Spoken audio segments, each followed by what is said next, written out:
The Hagmann Hagmann Report for today. It is Tuesday, February 3rd, 2015. I'm Doug Hagmann, co-host in studio with my son, fellow investigator, researcher Joe Hagmann. Together, we are the Hagmann Hagmann Report. Folks, you're about to hear an incredible 3 hours of unbiased and uncensored programming, broadcast information, news information, and analysis of the news behind the news. We like to say that you're listening to the only show where the news is presented to you in 3D format, because we look beyond the headlines, the bylines, and bring you the news, the information that propels the headlines. For new listeners, our broadcast time, of course, has not changed. It's 8 to 11 p.m. Eastern.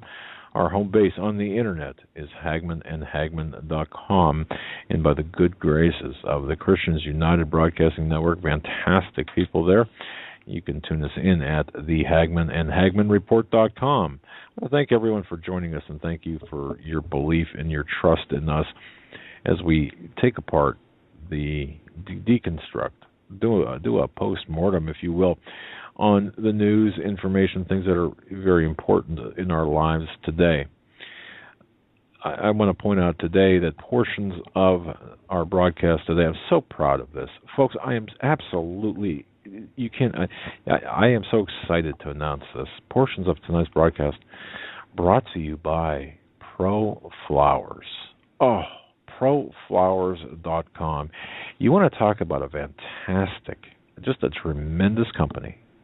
Have you used them? If not, guys, coming up, you better think about flowers for your wife or your fiance or your mom or that special person in your life. ProFlowers.com.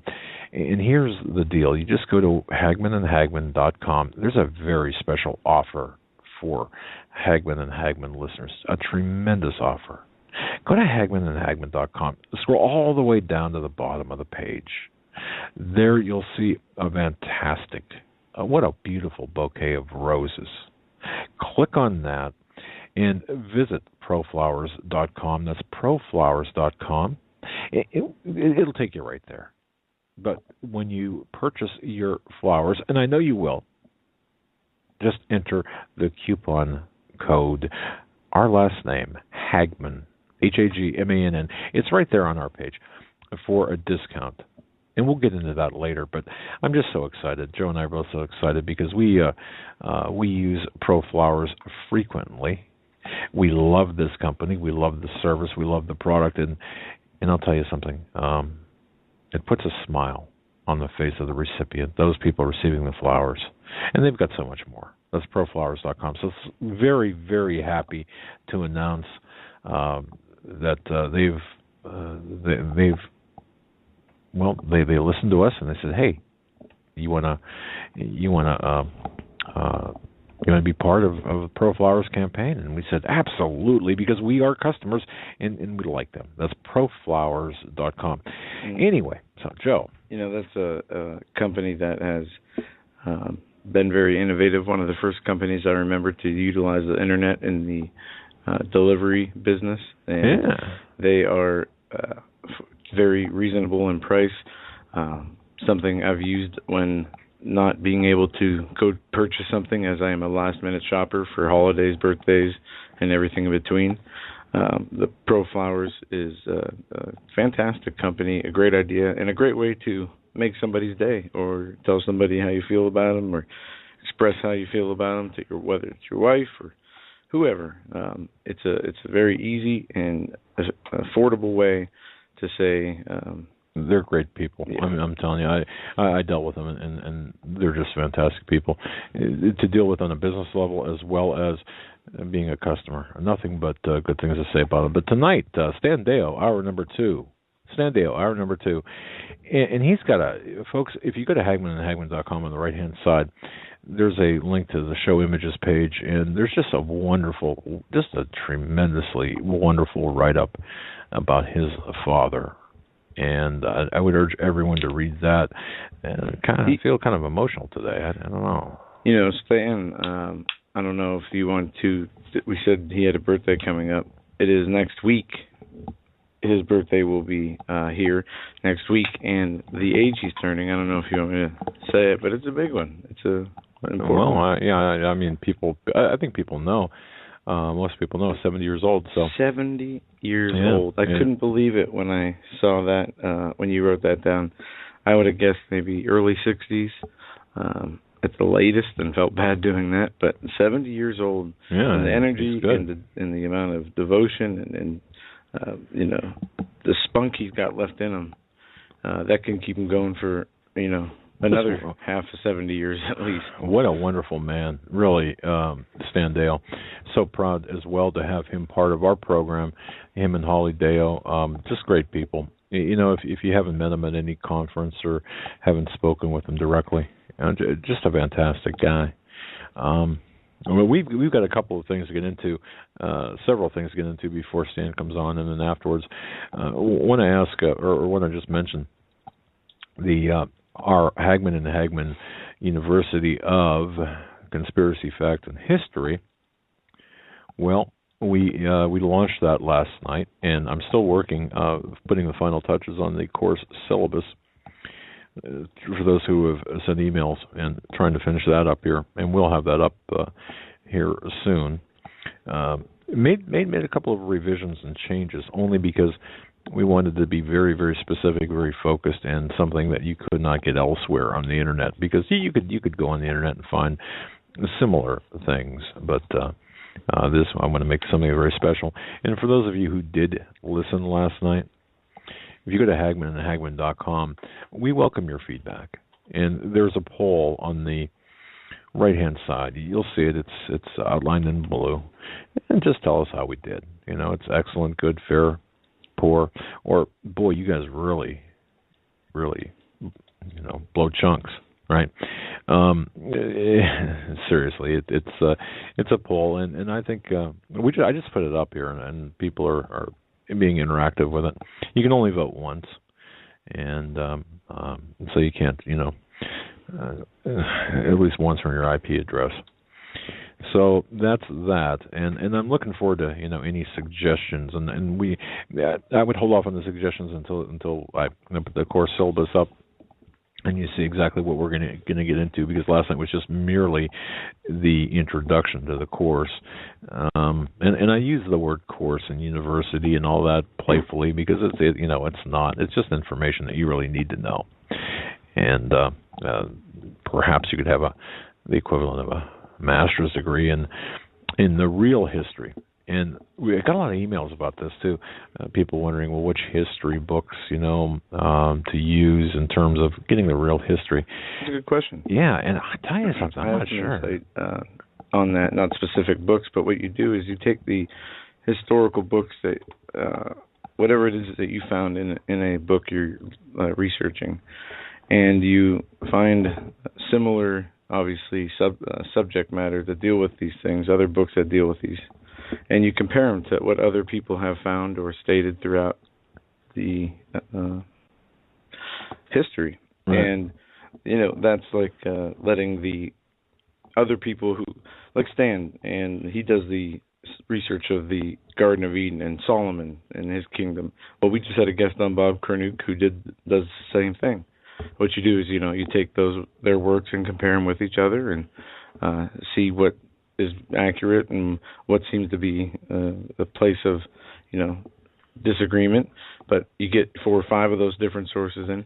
I mean, all aside from the Bible, every book is something that is created by man, and we don't know all the true intentions behind who writes them. I mean, maybe the textbooks, we understand the intentions to make people less smart, but history is, it's said that history is wrote by those who win, or I've heard it other ways, but right. I don't know how sure we can ever be, aside from people who have verifiable evidence of the claim and that it happened. Yeah, and we do our best to bring you the actual, the truth, and sometimes we do our best. We look for the truth. The truth has no agenda, really, when you think about it. The truth is agenda free. We don't follow any political line.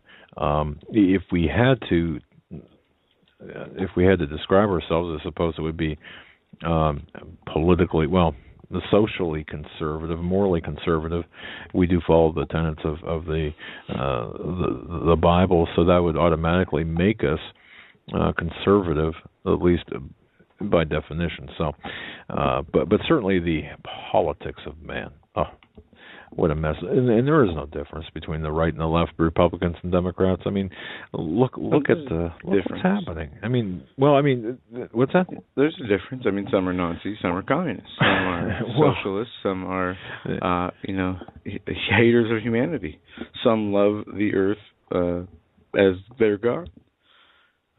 But yeah, when it comes to the actual political, what they're tasked to do, what they are servants of the public, voted in by the public, the job they're tasked for is all just a big, dog and pony show. And they, like Jesse Ventura says, it's like pro wrestling. They'll argue and call each other names and tear each other down, along with their policies on news, shows and in the public sphere. But when they're behind closed doors, they shake hands, they laugh it up, and they understand their role. Congress is the House of Representatives, and you have the Senate, and then you have the President. Well, their roles have been diminished, their powers have been diminished as the power of the executive has increased so much. But all this has come to a tipping point or a head due to many factors, and sadly and unfortunately, I believe we will all live through watching America be destroyed from the inside out, and not just by the renegade in chief and his influence and belief system and ideology being pushed on us, but as far back as the Federal Reserve and the people who usurped the economy for extraction of wealth, to bring into bondage and captivity those of us who will be here when they were ready to do so. Yeah. If that made much sense. No, I mean, I get that. It's just there's so many. I mean, we can naturally we want to blame somebody like Obama for the policies and for gun running and this and that and the mishaps. So Sean Hannity said something the other day that was very true. He said, the president's been on the wrong side of every issue, every controversial issue, no matter what it is, from the beginning of his presidency. And when I heard that, I thought, that's true. I agree with that. But it's not. That can't be a coincidence. Whether he's doing it on purpose, or the Lord is hinting that look at this man and look at his decisions. It's just not him; it's the people around him as well.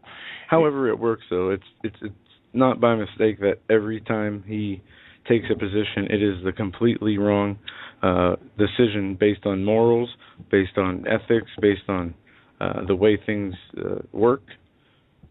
And it's interesting. I mean, how as much as Bush was wrong, it wasn't so uniform, So basically, anytime you hear Obama say something or get behind a issue, know that the other side probably is the right one. To go with. The lies are just so tremendous. Obama is, in fact, who can argue or who would say no, he's not a Muslim? Obama, as far as I am concerned, when you look at the evidence, when you look at his actions, his dabbling in the Middle East, the activities all across the board, his infusion, or at least with his imprimatur, his agreement to infuse the DHS and other areas with the Muslim Brotherhood operatives. This is something totally seditious and treasonous, and so I believe that Obama is, in fact, either, if not a Muslim. And you can roll your eyes. Go ahead. Not Joe, but the people out there. If he's not a Muslim, certainly he's a Muslim sympathizer. Now, is that a bad thing? Well, you've got to consider what Islam is and what it entails. Look, a Jordanian pilot from ISIS was just burned alive today. Okay, now Yeah, it can be a bad thing if you're sympathizing with terrorists who want to force people who don't believe the way they do into conversion or murder them. When you're sympathizing with those people of that sect, yeah, that's an issue. Right. Because you don't hear the sympathy for the brave men and women who've been over there trying to, do what they're told. This. Yeah, to the troops of the U.S., to the civilians we've, kind of hired or given ammunition and guidance to, and said, "Go fight our war for us." Yeah, and this is a constant war. I just want to. I know that I titled the show about Benghazi, and folks, Benghazi is back in the news, at least to the extent where Hillary Clinton is the secret tapes. Yes, secret tapes. Here we go again. Trey Gowdy, his committee, the House Select Committee on Intelligence, is going to be going over the secret audio tapes of Hillary Clinton. But here's my trouble. Here's the trouble I've got with this. The lie is so big. The agenda is so wide. In fact, there was an intelligence source who did visit with, and I'm going to be very careful with what I'm saying here because this is not public information. There is an organization that is independently investigating Benghazi.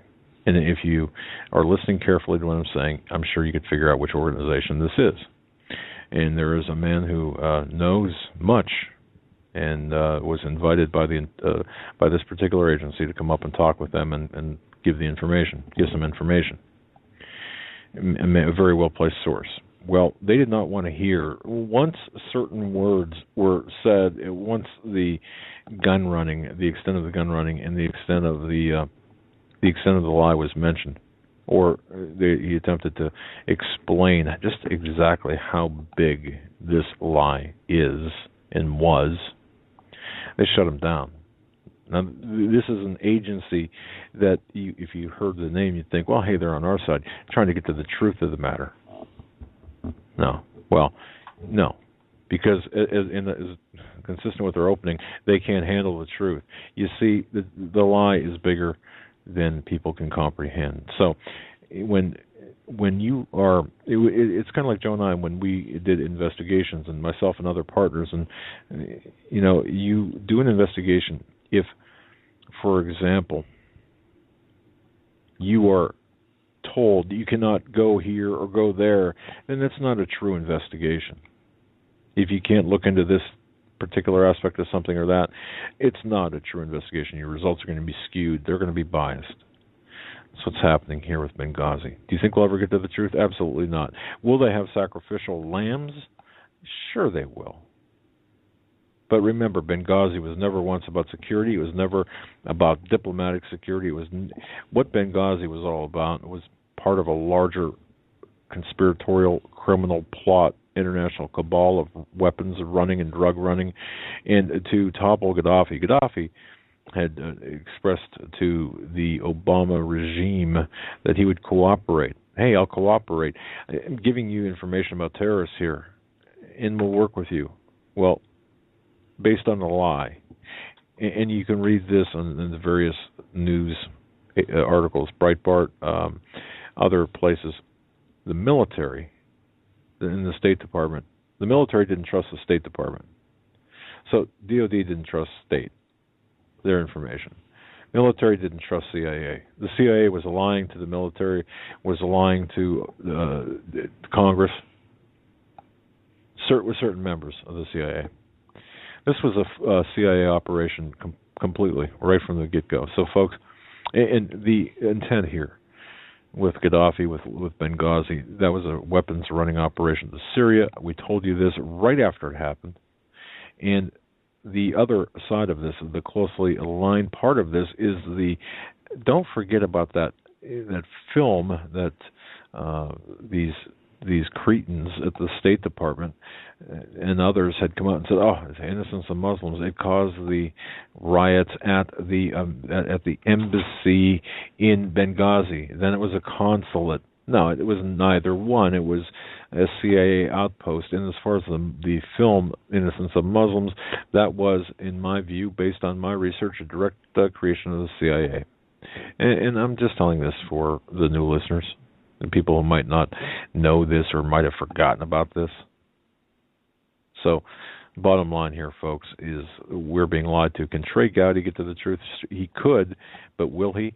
Probably not, because the handlers of the Congress will not allow him or anyone else to get to the scope of the lie. That's right. It is absolutely incredible. And it is, and I heard Hillary Clinton might have to testify again, and I don't know in what capacity she would do that, but one thing's for sure is if she were to testify again, it would be interesting to see what her how the change in her attitude was from the last time she testified. So much more has the American public, from polling to different indicators, have become more aware that the problems in Benghazi stemmed from a lack of leadership in the White House, the president's office specifically, all the way down to Hillary Clinton. And she's known in Washington as being more brutal than even her husband was. And the money that is going behind her in the 2016 elections, I cannot see her being put in front of a questioning or a committee who wanted to ask her questions about her role or others close to her on Benghazi, because I believe even the mere, if they want her to be president, the mere possibility of her saying something stupid or incriminating herself or just coming off as being arrogant is too great for them to risk if they wanted her to be president. Exactly. So they wouldn't let her do that unless, they did not care how she appeared in the public's eye. If I may, let me interject a couple of things here. Folks, if you haven't already done so, I would love, both Joe and I would love to meet you in Orlando, the Prophecy in the News Conference, about now a month away, March 5th, 6th, and 7th. Please, if you have any chance, if you've got the opportunity to take a vacation day or a couple of vacation days, or if you can make it down there, there's going to be so many great speakers, Russ Dizdar and Paul McGuire, others. We have the honor of speaking as well, but so much information, and the fellowshipping is going to be just so valuable, and we'd love to meet you. Looking forward. You got a couple of notes saying, we'll see you in Orlando. Looking forward to it so much. We really are. So register. The rooms and the tickets are going pretty quickly. It's a beautiful hotel where it's just gorgeous. You've got everything under one roof. It's like a mini vacation, but an infocation. How's that? You're really going to benefit by what you hear, and who knows? This might be one of the last times, or maybe not. I mean, who knows what tomorrow will bring, or 6 months from now will bring.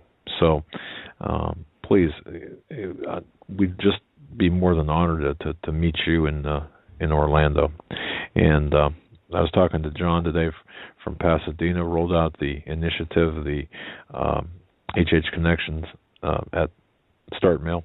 Just go ahead and send them an email if you're interested in maybe tossing your name in general area where you might live. And he's getting they're getting a lot of great responses. A lot of great responses to the initiative, where people have been sending the name and kind of a short introductory paragraph of who they are and kind of their story, and they're all listeners to this program and interested in finding like-minded people. This is not a matchmaking service. This isn't a not at all, but it is a excellent opportunity, as we have seen so many people who are lonely, who are without, or not just lonely, who have family, but the family thinks that there is something wrong with you or them because of the way they believe. And regardless of what it is, this is being set up for listeners who are lonely to reach out to somebody and to talk with them, to feel better through talking with people who believe like you do. And the beauty of this is after, you are reaching out for help or reaching out for communication, fellowship with others, then what happens is it becomes a, self-help, or people who have been helped or have been calling for somebody to talk to become the people who call or are called by other lonely people. When you say lonely people, you're looking for like-minded. I suppose that would be better. I say lonely just because I don't want that to sound harsh or mean or bad, but it wraps up everything from being elderly, a shut-in, being without family, being with family, but alone in the mind. I mean, it's not just for people who don't have anybody to talk to. It's for anybody who needs somebody to talk to. Or, no, just so people don't get the wrong idea, too. So when John and I were talking, he said that, there were people just looking for others that they could help prep, or they could talk to about preps, too. So this is about people understanding that there's other people out there in their similar circumstances who are happy to listen to whatever is that is going on, and with Chance and John and so many great people working behind it, they're going to try to help people help each other the most efficiently. And we're happy and blessed and honored to be at least behind this, being able to promote this as they're doing all the hard work. That appreciation goes to them, but we're happy to do our part and get this going. And we'd love to know if you do use this at all, how was your experience? Sure. How can we make it better so we can be more effective? You can send an email to John, or you can send an email to HH Connections, because they will, tweak the system and stuff. But right now, today, when I spoke with John, every state in the country, and I think 4 foreign countries, checking in. Wow. So it's awesome. Pretty great. Canada and all the states in the United States, and I think 3 other foreign countries in addition to Canada. So it's great. Now, yesterday we spoke and I just want to toss this in here because this does speak to the time in which time where we're at, and also it speaks to a number of things. The cornerstone, I think, for the teachings, the information to be provided. Right now, America, the United States, we are in such a rapid state of moral and social decline, and it's not due to any one political party. One could say that we could play the blame game, but really it's not necessary. And it's not due to any one particular president or someone in the office.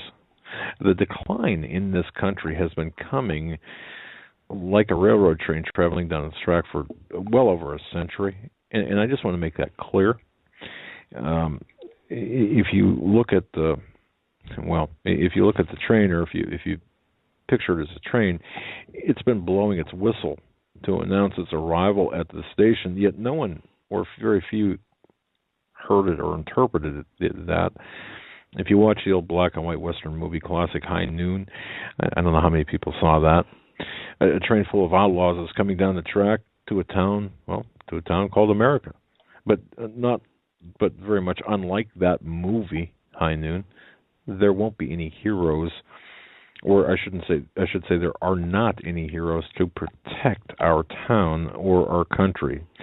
This year, folks, 2015, we look at as perhaps it could be a very critical year, 2015 to 2016 or 2015, in our nation's history, because there is both a convergence and an acceleration of forces that could change America and the world as we know it forever. You look at things going on, there's a very real prospect, if you've been watching the news and reading, of a major economic crisis. If you go to Drudgery Board today, they're talking, 5.6% unemployment.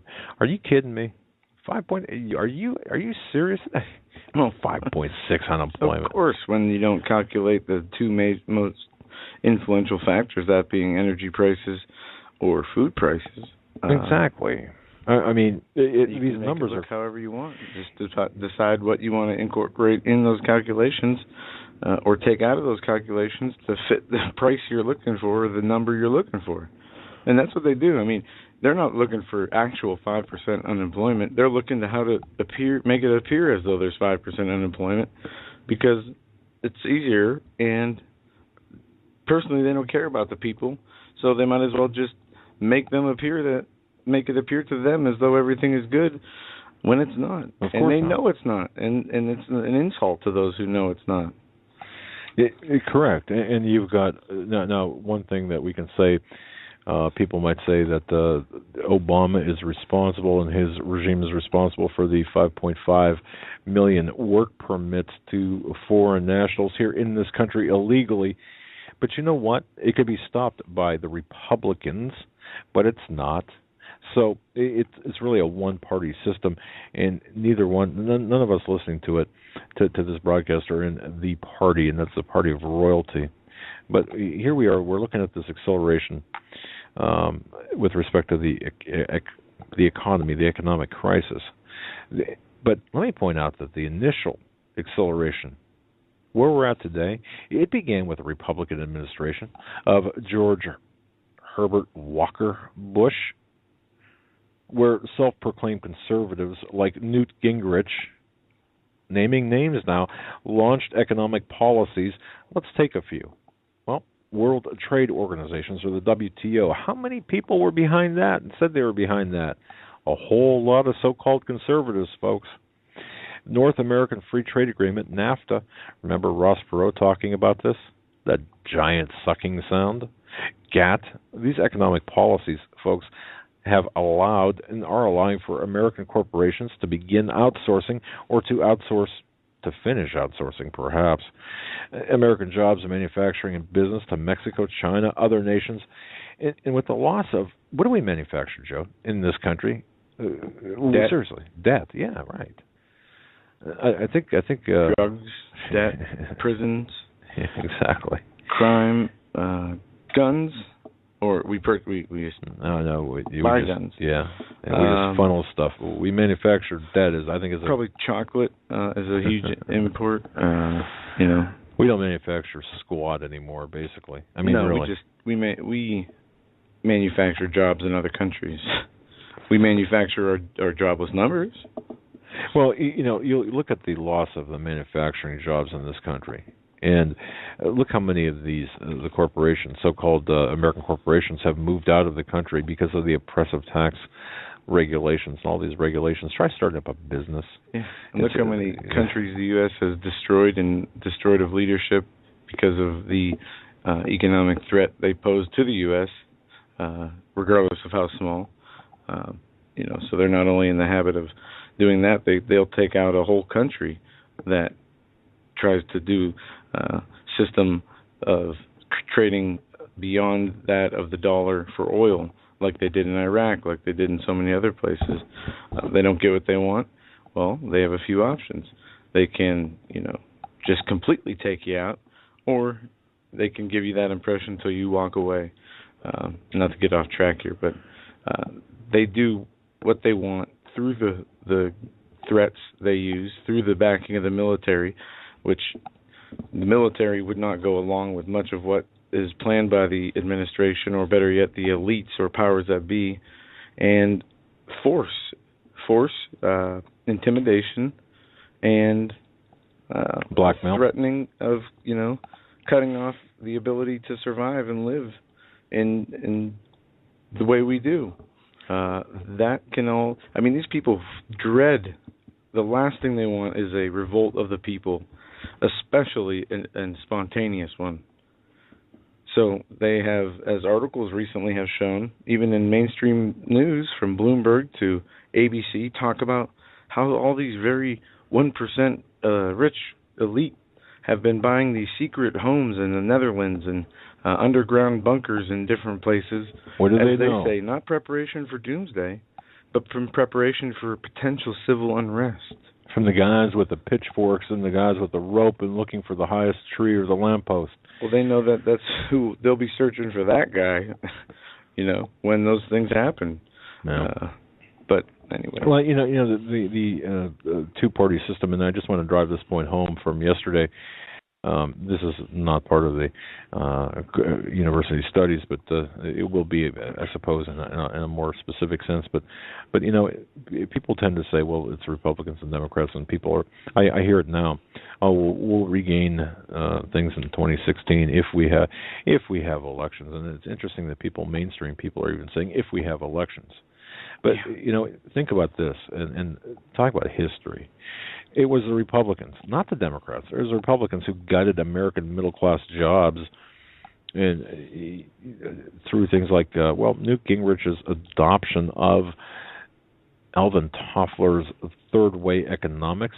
It would be good for people to understand much about author Alvin Toffler, third-way economics. It's really a twisted term for this synthetic hybrid of capitalism and communism. China is really, at this point, arguably the world's number one and most powerful economy.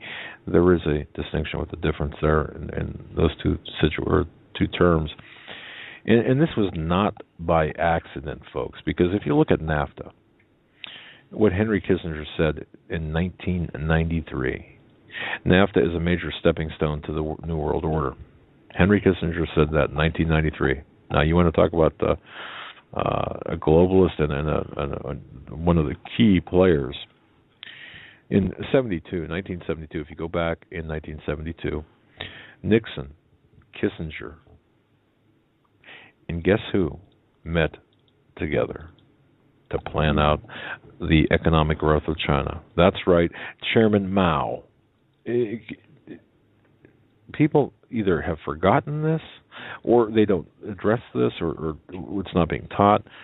But think about that. In 1972, Nixon, Kissinger, they met with Chinese Chairman Mao Zedong to plan out economic growth of China. Kissinger was representing, guess who? Nelson Rockefeller and the Council on Foreign Relations. Not to be confused with the Council of that they have in the House of Representatives, which is a council on the foreign relations. Is not the same as the Council on Foreign Relations. Right.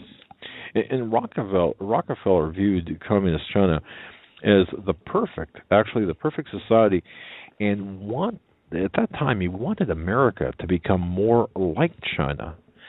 Think about that, because Mao killed over 45 million people through starving them. Yeah, and Kissinger's State Memorandum 200 described exactly how to starve people for mass eugenics in order to thin the population and weed out those who obviously were the weaker. And in that State Memorandum 200, we see that playing out today with the GMO foods. People can eat so many, all the vegetables, corn, GMO corn they want. They'll die of starvation because there's no nutrients in the food. They've done exactly what he instructed to do. Don't take away their food. Just take what is important enough inside of food away. Right. It's like eating cardboard. 250 pounds, 300 pounds, yet starving to death. Yeah, go figure. And do we not see that now? Another person, Maurice Strong, multi-billionaire, one of the world's most powerful men. That's Maurice Strong. What's this, world's greatest gangsters or world's greatest evil? This kind of segues from yesterday, and I want to be very specific about this because we're seeing all these numbers being tossed at us here in the news and news headlines about unemployment and how things are going well, but everything's a lie. Well, who's all behind this? And you hear Fox News or you hear MSNBC, they're playing partisan politics. Fox News, Republicans good. MSNBC, Democrats good. Well, no, wait a second. Cut the bull.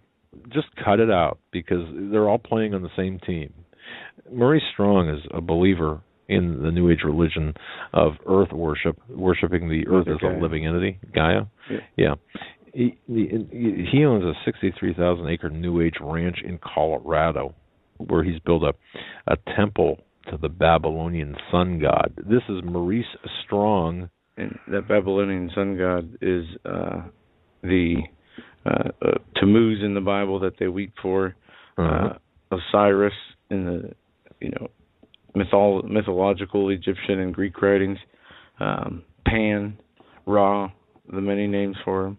But at the Bohemian Grove is the god association, right? I mean, so people say, well, what's the connection, for example, between the, as I quote Nixon, the faggy Bohemian Grove, end quote. What's the connection between the Bohemian Grove, the Super Bowl halftime entertainment, if you wouldn't want to call it that, these entertainers, and the politics? Well, it's this, as I talked about yesterday, this Satanistic agenda. When you start talking about worshiping Babylonian sun gods, you're talking about this satanic agenda. And in ancient Babylonian legend, and I just want to reaffirm this, Nimrod was killed by his wife Semiramis. You know the story, but let me reaffirm this. Nimrod was killed by his wife Semiramis, who claimed that Nimrod had become the sun god Ra. And Babylon was the fountainhead of the ancient mystery religions, and the sun god Ra had numerous names, as you mentioned, Osiris, Apollo, Zeus, Prometheus, and so on. I mean, we could name them all. Absolutely, and it's very encompassing and broad and vast, and it fits a number of different New Age and religions. I mean, the name is interchangeable based on the time period or ancient country in which the belief came from. Well, right. No, Maurice Strong, if you look at what he's done, he's used his money to back the 1992 Rio Earth Summit. He's used it to back Agenda 21 and mythologies like sustainable development, global warming. This is where those come into play. It's all part of a larger, and I've got to say, satanically influenced Luciferian Babylonian god worship of the mother of harlots, for crying out loud. The true purpose of as I mentioned it, this environmental Trojan horse has got nothing to do with environmentalism, people. It's got nothing to do with environmentalism. If you think it does, you're wrong, you're naive. It's a disguise for the redistribution of wealth and the creation of the new world order, of a new system of governance. So don't let that fool you. This is part of the convergence and acceleration, which is part of this very strategic plan to devalue our dollar, to transfer the wealth of the American middle class to third world nations. Please understand this. This is I'll just say it again. This is a very strategic plan to devalue our dollar. It's the orchestrated demise of our dollar to transfer the wealth of the middle class. That's you and I, barely hanging on, scratching this, hanging on our fingernails, scratching the wall as we slip into poverty because the government, the globalists, are transferring our wealth to third world nations and to bring into existence this single world government. And if you don't believe me, or if you think this is hyperbole, my goodness, look around you. Look around. Look what's going on. And this one world economic system will also have the one world religion and the one world political system. And it's going to happen. But in order for everything to go as planned, America as we know it has got to be radically transformed. Go back to what Obama said, the radical or fundamental transformation of America. For crying out loud, do you think he was just blowing smoke? Of course not. No. Well, he had a book in his hand entitled, Life in the Post-American World. Postmodern America, or whatever it was. The rhetoric that it's used to, when, especially in foreign countries or addressing foreign leaders, he almost tends to put down the country. He puts down the people of the country, lies to the people of the country, like I said, puts down the citizens of this nation by one lying to them. You can keep your doctor, and all the other hundreds of thousands he's lied about. That's right. To the foreign policy speeches he's given, which put down America, American tactics, American military efforts, and even faith of Americans, beliefs of Americans, saying we are going to have to learn how to live more within our means. We're going to have to learn how to compromise with, the environment and Earth. We're going to have to learn all how to pay our fair share. We're going to have to, change what being American was. Well, it's a radical transformation. Exactly. Now, admittedly, let me go back and just reaffirm something. There are some differences between the Republicans and Democrats.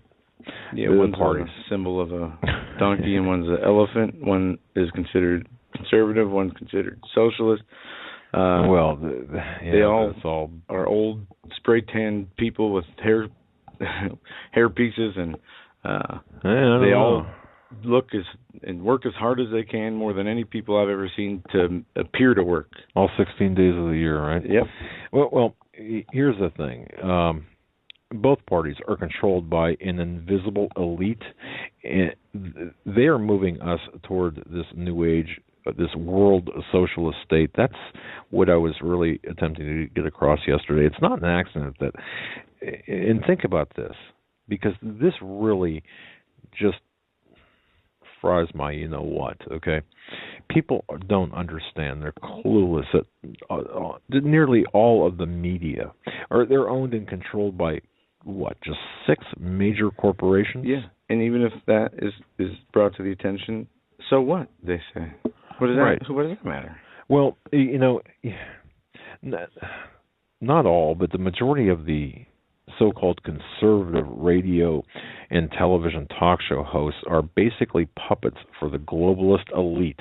End of story. Mm-hmm. This is why most of the conservative media never talk about the real issues.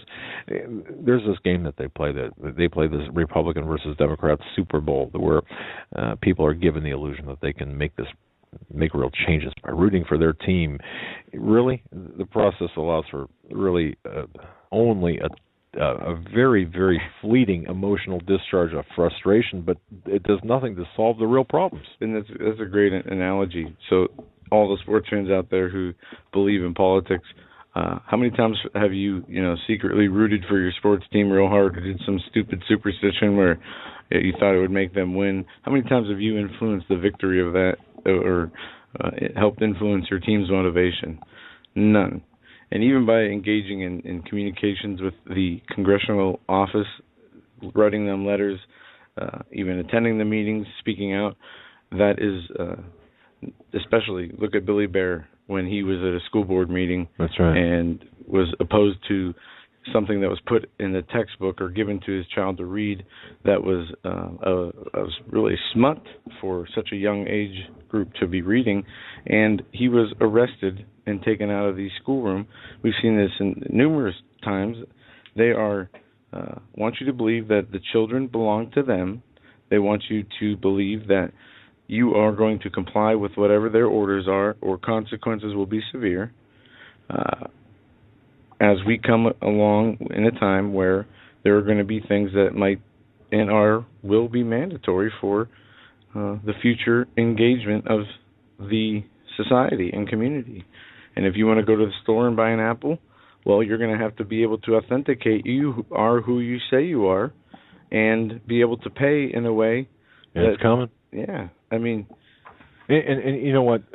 Just to go back to the media thing, I don't know how many people saw recently on the 5 on Fox where that Greg Gutfeld or whatever his name is made fun of the coach that made the play in the Super Bowl. I don't know what his name is. I don't have notes in front of me. The one that the coach that called the play that lost them the game. Carroll. Yeah, Pete Carroll. Okay, all right. And here, Pete Carroll, not too long ago, came out and said he had made a mention about what happened on 9/11. It didn't sound right, and Carroll had just said one thing. He says, "All I want is the truth." Basically, and I'm paraphrasing here. I just want to know the truth. And it was a pretty broad statement. It made no accusations about 9/11, for example, being an inside job or done by our government. Right. Yet this meathead on the 5, and this is a conservative channel by Fox. This meathead says, "Well, blamed this Carroll for calling a wrong play or this elaborate play, when in fact he should have just done something very simple." And likened it to compared it to the tactics or compared it to the thought process of 9/11 and people or the 9/11 truthers. And I'm thinking to myself, first of all, this Greg, whatever his name is, has got no business doing that. Number two, anyone who seeks the truth, for you to mock. Well, see, that's just it. It's not people who seek the truth. It's this issue. Because when you seek the truth and on a political level, we'll say, or on a economic level that is superficial and fits in with the way they do their news, but when you have an issue where asking a question about it is such a bad thing, an un-American thing, that's because the people who are asked the question know that the answer is something they can never mention or talk about, the truth. So they get angry because they know that they can't tell the truth. They maybe don't want to or whatever, but they get angry and marginalized. I mean, one rule of journalism in college, one of the first things you learn is, asking questions and how to ask the questions and how to ask the right questions. And in reporting, that is your job. You ask questions to people to find the answer to the story or the information for the story. But somehow only 9/11 is the one issue where questions are not only not allowed, but they are considered anti-American and belligerent towards the victims' families, when even the victims' families are the ones asking many of the questions. That's correct. And we had Rebecca Roth on talking about 9/11. And in fact, I would urge everyone to, since we're on that subject briefly here, I would urge everyone to listen to that program. It's available if you go to HagmannHagmann.com on the right-hand side. You can download the sound clip from SoundCloud or go to Blog Talk. We're working on restructuring our past shows so you'll have easy access in a category or a catalog type fashion. But just to wrap this up, the right now, Republicans and Democrats, the pseudo-economic conservative, the conservatives and the spirit of conservative, it's all fake, I guess is my point. It's this superficial Americanism. It's a lack of intelligence. It's a lack of deep spirituality, and it's selfishness as well as vanity. These people in the Congress care more about. I mean, who spends $10 million to win a position that pays $100,000 a year? It's for the power. Oh, one. Well, yeah, yes. It's for the attention, and it's for control. Exactly. It's for control. And here's the bottom line, and as I tried to mention yesterday, hopefully I pounded this home yesterday. And you did. Yes. There is a spiritual dimension to all of this, and the majority of conservatives, and especially liberals, and even some Christians, they don't understand that. In the book of Revelation, Jesus Christ severely confronts what is called the Laodicean church. You hear the sound clip from Paul McGuire. We play it. He takes him to task for being spiritually lukewarm. He said he would vomit out of his mouth. Now, you talk about some pretty powerful words, and that's where the Christian church in America is right now. We've become that Laodicean church, as Paul McGuire spoke of. In fact, he writes about this in his book, Standing Down Goliath, as well as the prophecy of the future of America. But here's the thing. And I want to make this clear, too. I just got an email here. I'll just, without really reading it, I'll just reference this. If you're a liberal Today's liberals are truly Marxist in nature. Okay, you've got to understand that. And many Republicans who claim to be Christians or claim to be conservatives are yesterday's liberals. That's everything shifted so far to the left that it just fell off the right-left paradigm teeter-totter. Okay, but the spiritual element here, the concept of a new age, this world socialist state, which is being brought in by both parties, it's in conflict. It's in direct conflict with the biblical worldview. So if you say you're a Christian out there and you are adhering to this mindset, you're narrowly adhering to this Republican or Democrat cheerleading status and listening to nothing but talk radio that do nothing but say Republicans good, Democrats bad. We'll save everything in the next election. We have to get our guy in there. That's just a bunch of baloney, folks. And if you're too naive to believe that, then I'm sorry. You know, you either have to change your mindset and understand what's really going on, or just you're going to be taking it in places that you really don't want to take it. And I don't want to be graphic, but that's the bottom line with this. The second, the very moment at the second the American Christians say, look, we've become the Laodicean church. At that point, heroes, men of valor and women of valor, they will arise with fire and vision. Now, I'm quoting Paul McGuire here. Not that heroism is the exclusive domain of Christians. It's not. Look at Thomas Paine, for example. And folks, if you want to study American history, you want to look at the broader aspect of the establishment of America, look at Thomas Paine. He was a humanist.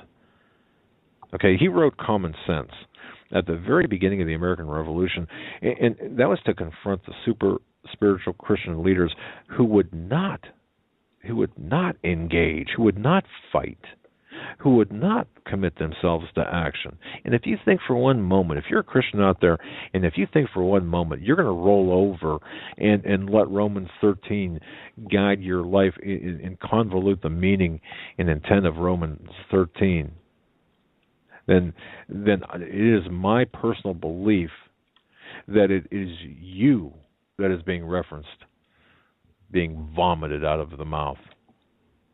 Being vomited out, because if you don't have the fortitude, the faith, and if you don't think that we were tasked, each and every one of us were tasked for today, and we've got a job to do, and we get positions to play, and you're going to sit back and say, I'm just going to trust in God. Yes, we have to do that, but with that trust comes action, and if you decide not to act, failure to act is failure, and you're going to have to answer. It's my belief you're going to have to answer to that. And I'm not trying to pick a fight here. I'm trying to be very, very stern and very assertive when I say that we are tasked as Christian leaders to roll up our sleeves and get busy, commit ourselves to action, and to change things where we can change, because of the current malaise that lingers over this country and wherever you're at. Like this dark ink blot, this dark fog in the midst of peril. Well, let me tell you something. It's a result of, or it's a consequence of, the lack of fire in the hearts of the preachers and ministers and pastors, priests in the pulpit. That's because we've got no true Christian leaders out there. In the congregants of those churches, because the Lord explained to us and how we are now all worthy and equal. We don't need teachers to teach us Scripture. We can and have to and are called to diligently search the Scriptures for ourselves to show ourselves approved. That's right. And to rely on a pastor is not a bad thing, but to say you're not doing it right if you don't rely on a pastor is completely heretical. Folks, we are so excited too. We're coming up to the top of the hour. We're so excited. I mean, really, really excited to feature Pro Flowers as one of our sponsors. Pro Flowers. Let me just tell you a little story real quick. a couple of we've used Pro Flowers here at the Hagmann household for a number of years. When my mother-in-law was dying, and we really didn't know what was wrong with her. She ultimately passed away from cancer that went undiagnosed for a long time, but we had, and I remember this like it was yesterday because of the events. I had attempted to get flowers delivered to where she was at, and it was just, first of all, I trudged into the flower store, the flower shop, and it's locally owned and such. And the bottom line was they didn't have what I really wanted, and my wife was really upset because of, well, for obvious reasons. And anyway, I walked out of there empty-handed and without placing an order because they didn't have what we wanted and they couldn't guarantee delivery. And it was just a lot of problems. So we ordered. Such a great person to have on your side, on your team, to have as a friend, to have as a researcher, and we have the blessing to have him on as a guest every Tuesday. And not only do we appreciate it, but so many listeners out there appreciate it. And thank you, Stan, for all you do. And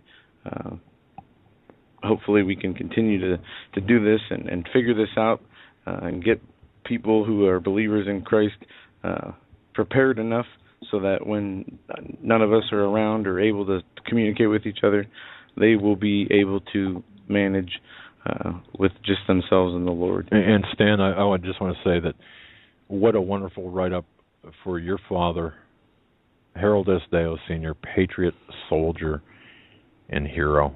Man, that just real. I read that and reread that, and I thought, my goodness, what a great testament. What a fantastic testament. The pictures, everything. God bless you, my friend. Well, thank you. He was part of the great generation, and even my younger, like brothers and my sister had never heard what he'd done in World War II because he just never talked about it except to me because I was the older brother.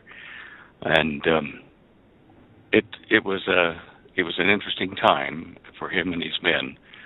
And after World War II was over, they stayed over there in Iran and operated a base that looked like an American base with American soldiers, but it wasn't really. It was one of those off-the-book operations to bluff the Russians so that they wouldn't move their tanks and soldiers down into Iran and further into the Middle East to capture oil fields after World War II was over. So for 2 years he couldn't come home because he was over there on a officially non-sanctioned mission, but it was paid for by unknown individuals, of course, but still through Howard Hughes' company, TWA. They would fly the money over for his men every Friday evening, and the British shared the base with him. They did the same thing to try to keep the Russians out, which they managed to do. But it's one of those untold stories, and I'm sure that there are a lot of folks that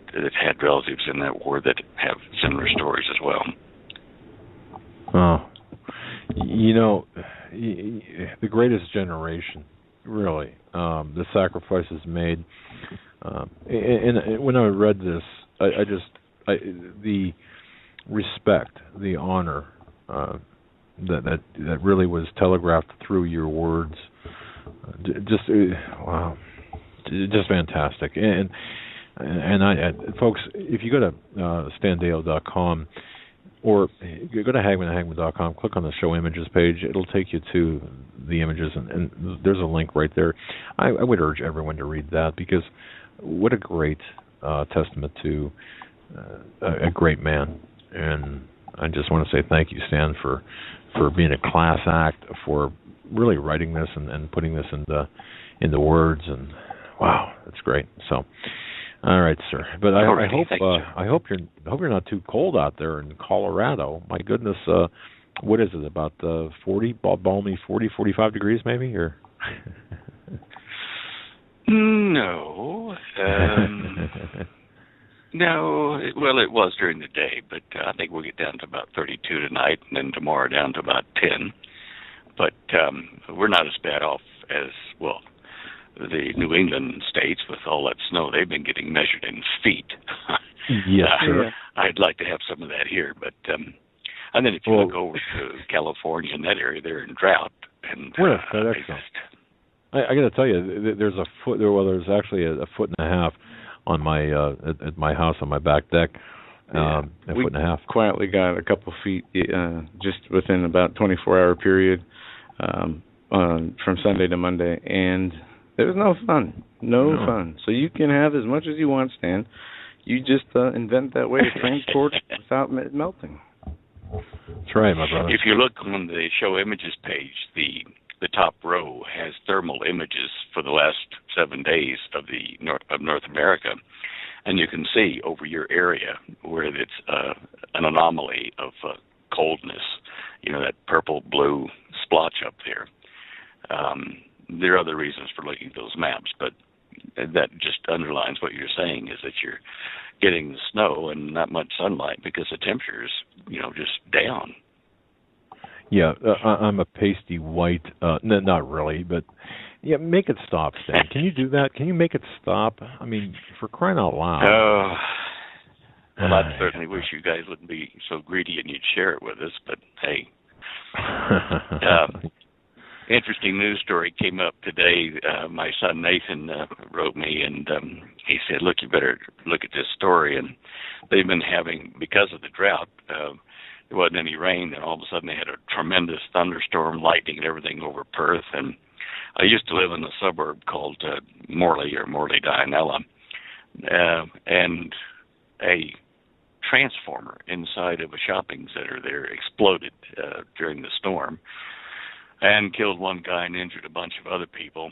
And he said, the lightning was fearsome. The official report said that the lightning didn't make that transformer blow, but who knows?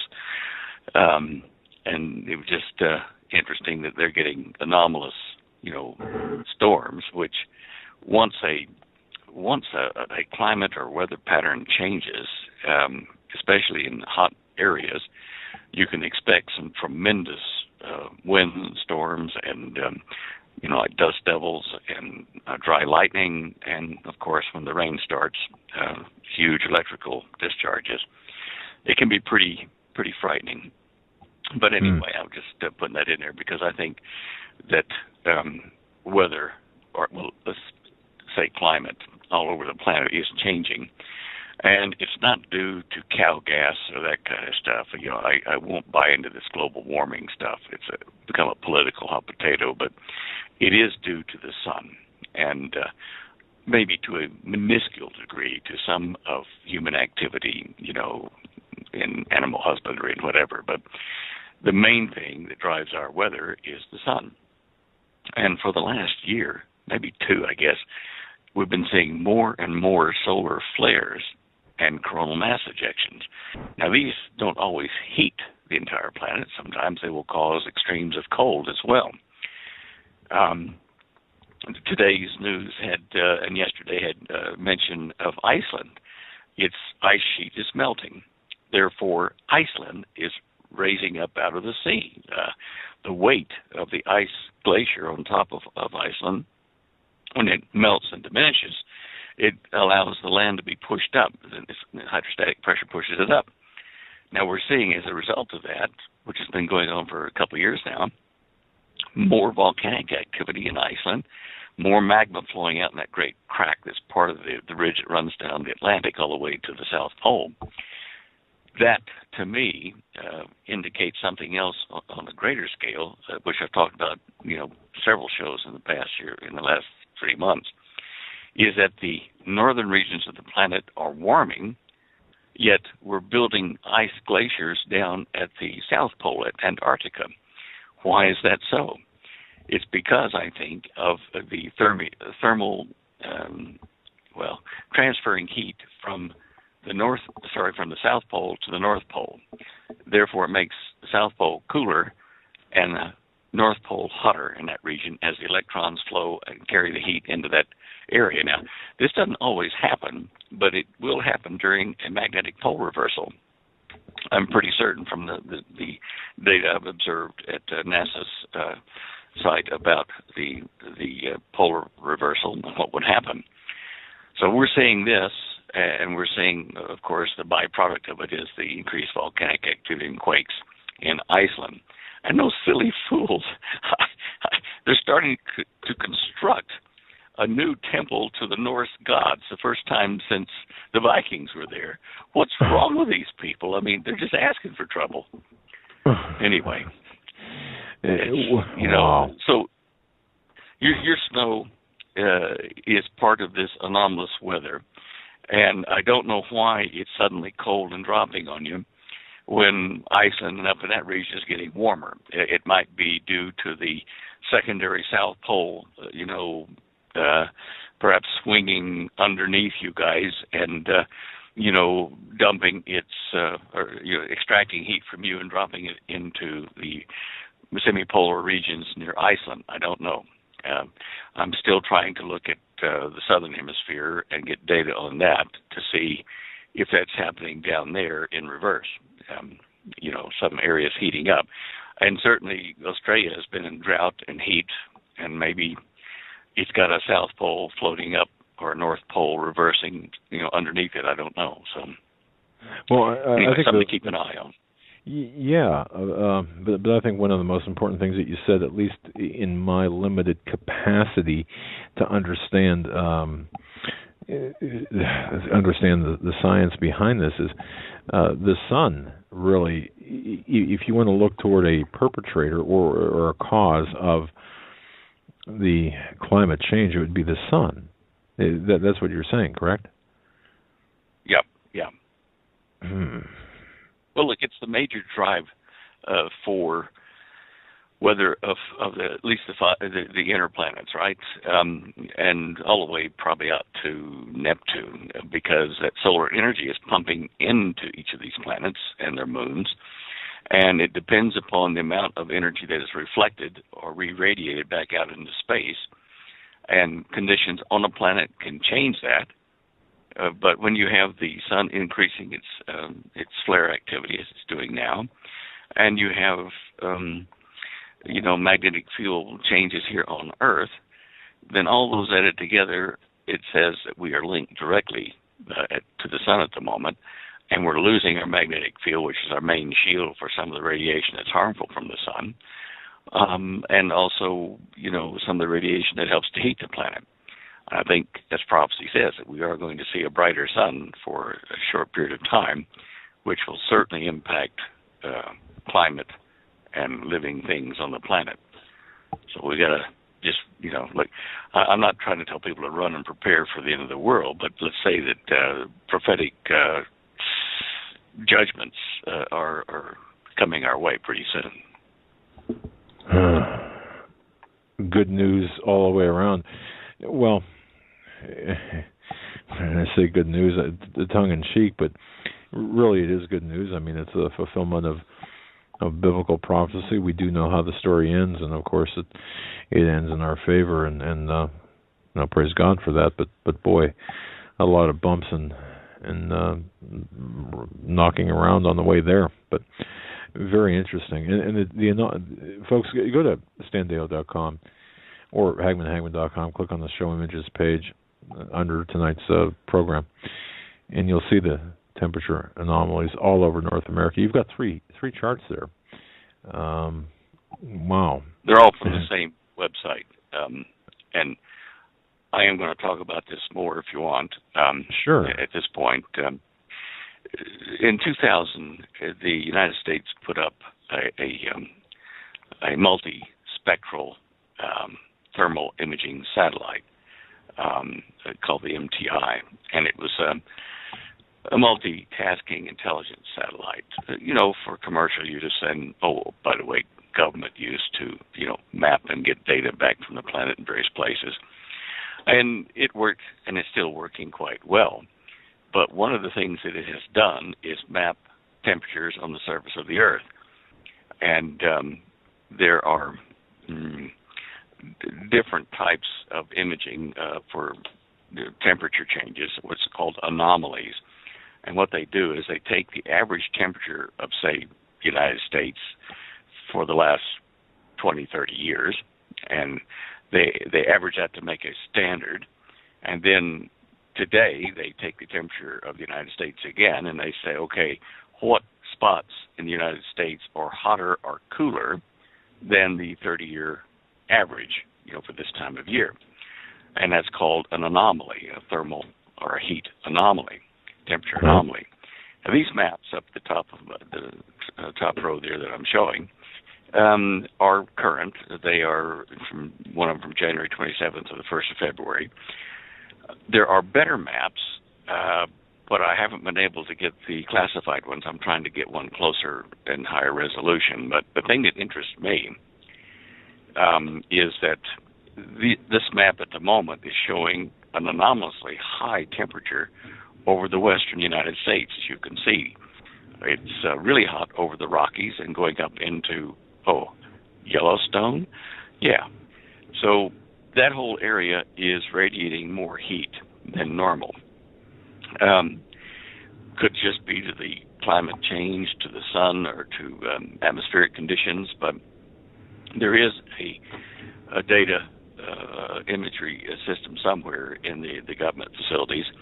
I remember seeing it, I just haven't been able to find it again, which does just the land temperature variations, not just the sea and the ocean and stuff, which is more like atmospheric temperatures. I wanted to get the land temperatures because of volcanic activity under Yellowstone and under Mammoth over in California. I'd like to see images of those areas on the ground rather than the air temperature, because the air temperature can fluctuate, obviously, with fronts moving here and there, but we're still, up about 5 to 8 degrees centigrade, which is considerable, a deviation from the standard that they measured this from. It's a 29-year period from 1981 to 2010, about 30 years, I guess. And you can see that we're well above that 30-year average.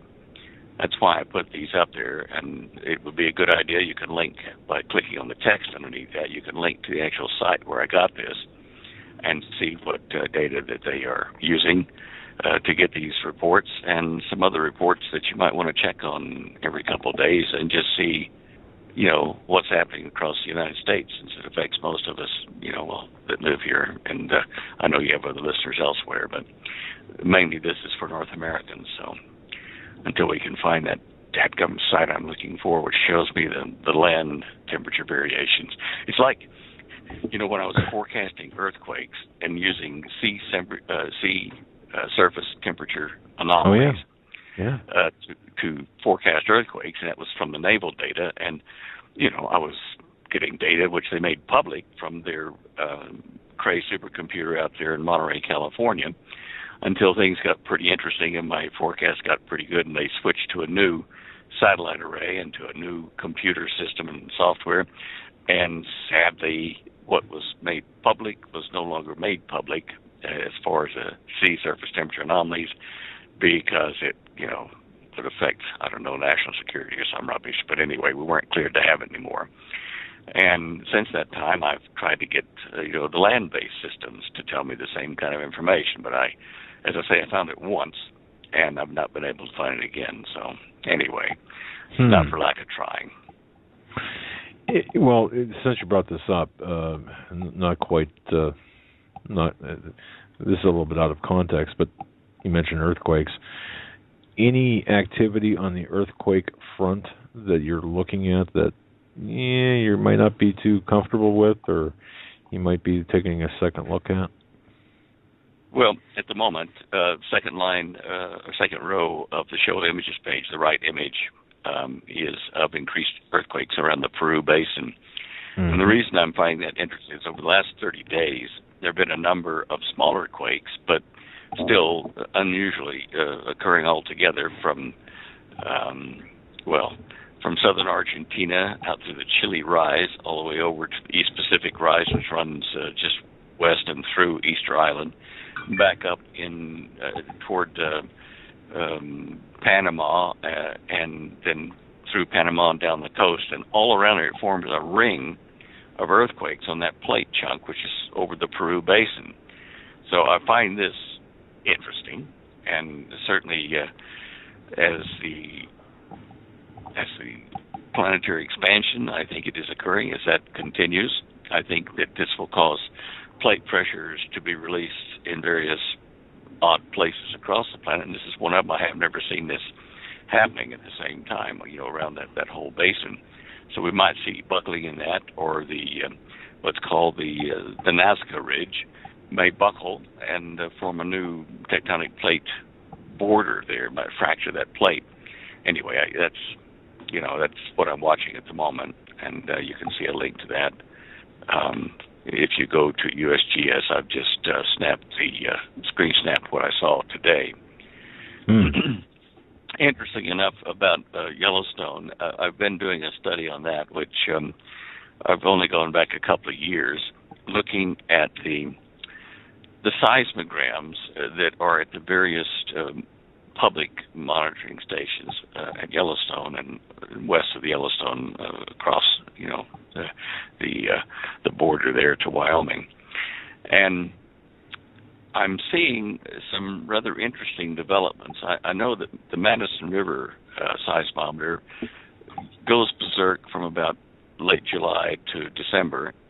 For the past 2 or 3 years, it's had a lot of little earthquakes and tremors. And when I looked at the thermal imaging that I did get for Yellowstone, I found that the western side, right under Madison River and Maple Creek, has been getting hotter in some of the satellite photographs since about 2011.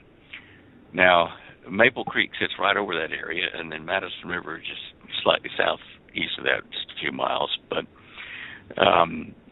I've also noticed that Madison River between January and the beginning of July is not so active. It seems to be seasonal. The last half of the year, more in our fall-winter cycle, just the late fall cycle, it seems to be more active, and I guess that's because of the attitude of our axis toward the sun. I'm not sure, but something is doing that for that half of the year.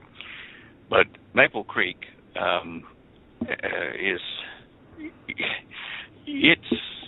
it's becoming more active, but not like radically active. But it's showing signs of small tremors over the last year where it hadn't before in that time period. Mary Lake also has some, but I'm thinking the activity at Yellowstone is on the western side, where the heat is welling up there. Now, I'm not saying or implying that there's a Yellowstone eruption on the horizon or anything like that, so don't get panicky, but I am seeing movement and energy exchange physically and temperature-wise on the western side, right close to the border, the state border there. Anyway, that's something that people might have a look at, from time to time, is Yellowstone. And you can look at Yellowstone on the seismograms at isthisthingon.org, and then look at Yellowstone thumbnails. Isthisthingon.org. Okay. Anyway, that's something we should look at. And wow. Okay, the sun itself is. This last month was pretty interesting for the flares and coronal mass ejections, and it just looks like a pot boiling with the amount of stuff it's throwing off in January. But now, then, the first 2 or 3 days of this month, it's been relatively quiet. Certainly not totally quiet, but no large eruptions have come off of the surface of it. I do think we are seeing the beginnings of a phase state change in the sun, where its nuclear chemistry is going to change radically. And I'm not the only one that is suspecting this will come. The Russian physicists have long said that in modern times, in the last 50, 60 years, that they suspect that the sun may start undergoing a new kind of chemistry because it's burned up half of its hydrogen fuel supply, which means that temperatures and other things may change, which may cause it to throw off part of the surface of the sun, the outer layers. It may cause a contraction, but I think basically what's going to happen is that we will see more ultraviolet emitted and some debris come off the surface of the sun when this reaction changes. And we know in 1992 already 2 new ultraviolet spectral bands have been they've started emitting from the sun, which indicates a change in the chemistry right there. So the rest of it, what's happened since 1992, 96, when I got my information, I don't know, because I don't think they're publishing it, but I do know that the U.S. military, especially the Air Force, has been monitoring it quite closely over in West Australia at the IPS Center. Just another thing to throw into the think tank there. While talking about the sun, have we reached the end of the solar max? We're coming down off of a double peak. Okay. Normally you have a single peak, but every maybe 10 cycles or 8 cycles, I guess, you'll see a little double peak where it won't reach a maximum sunspot number as high as the peaks before it, but it will, the peak will be lower, but there'll be 2 of them with about a year separator between them, a little trough, and that will be a double peak year, and we've got one of those in progress now. And as we slide down that hill, now we're now sliding off of the last peak of this solar cycle. So the answer to your question is, yeah, we're starting to slide past the maximum. But that sunspot number, that's not so much what's coming from the sun. That's just sunspot number.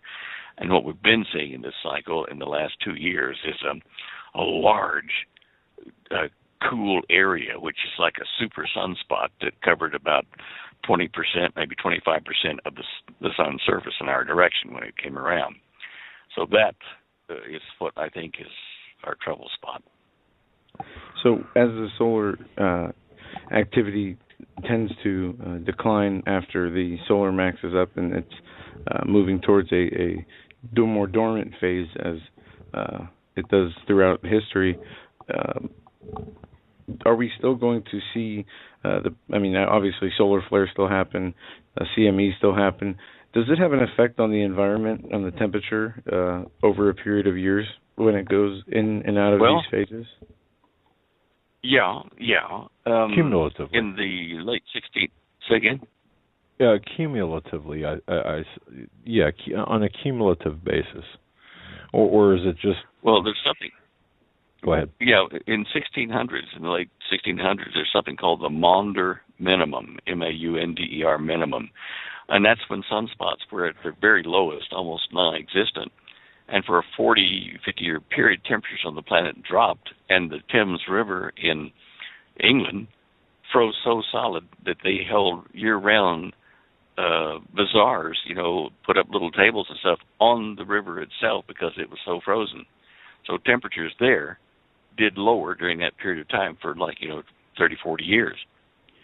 So are we approaching a mini ice age now, like another Maunder minimum? There's a growing number of scientists who say yes. So, these things affect our environment. Wow. Would that just be in the northern hemisphere, or would that be globally? Well, I think it'll be globally. Whether or not it's cool globally is another thing. I think it probably will affect everyone.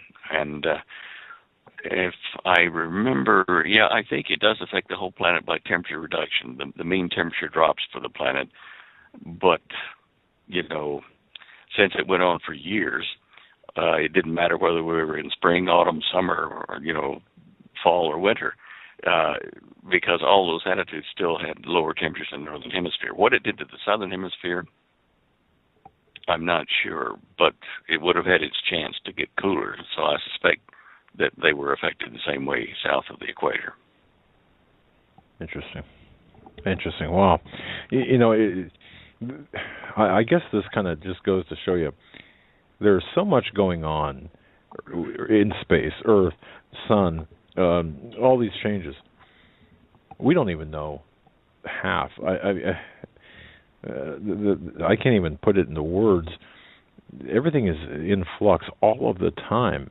If we were to really focus in or zero in on all of the Earth and solar changes and space debris and potential earthquakes and, my goodness, you name it, we'd be permanently on Prozac or whatever the flavor of the day is. Is that Prozac? Is that the stuff or whatever? But anyway, wow. Yeah. Okay. Whatever, I don't know. You know, look, one of your listeners emailed me about, he's former JPL, so he was quite knowledgeable and stuff. He says, look, you've got a picture of the Oort cloud up on your show images page. He said, have they finally decided that there is an Oort cloud? Have they actually proved it yet? So I went back to my, research on the internet and whatever, and sure enough, he's right. There's still no positive proof that we have this Oort cloud of debris way beyond the Kuiper Belt, like 200 to, even to 1,500 times the distance of the Earth from the sun, way out there. And they can't prove that there's debris out there because it's not big enough to image, or they haven't been able to track it or whatever.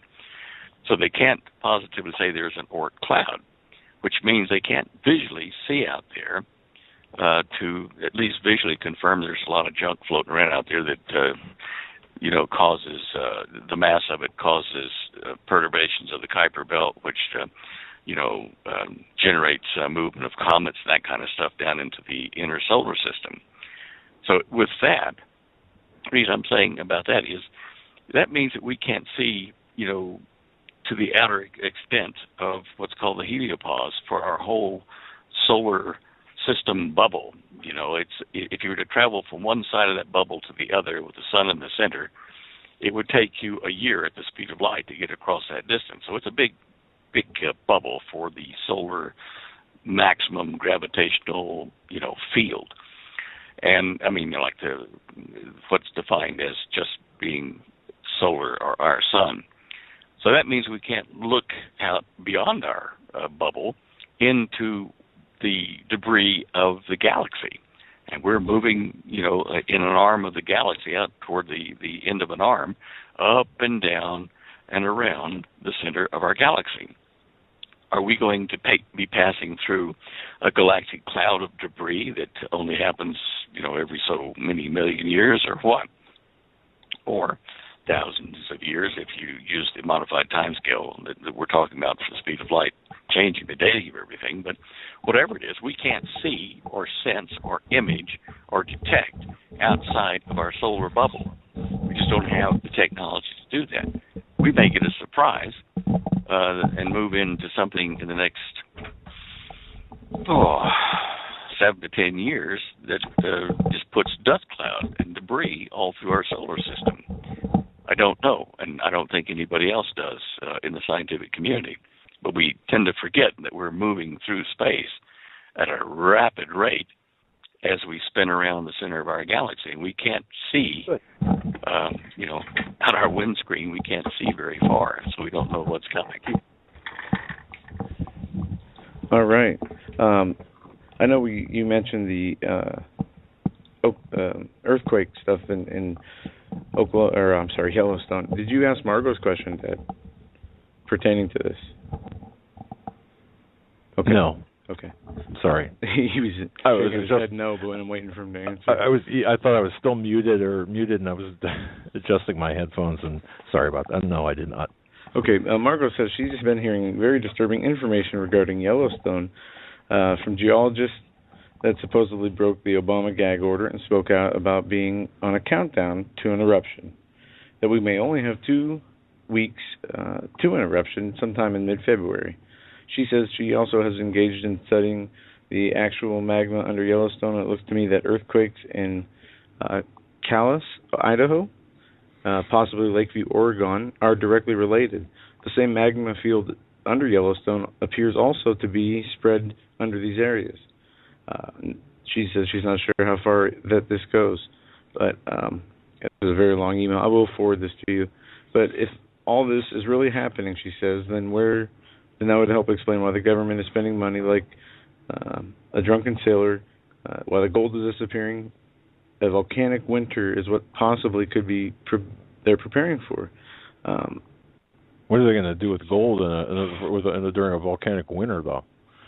Yeah. I mean, I'm not seeing the question here, Margot, but apparently, from what she stated, that there's just a lot of people she's interacting with and studying she's doing on her own that are saying that there's something wrong with Yellowstone going on, and or the other pockets around the country it's connected to. Well, I've seen those emails. They've been circulating for the last week or two. I've been getting my share of them about this renegade geologist. And a couple of years ago, maybe 2, 3, I did converse with one of those geologists, and I did explain that the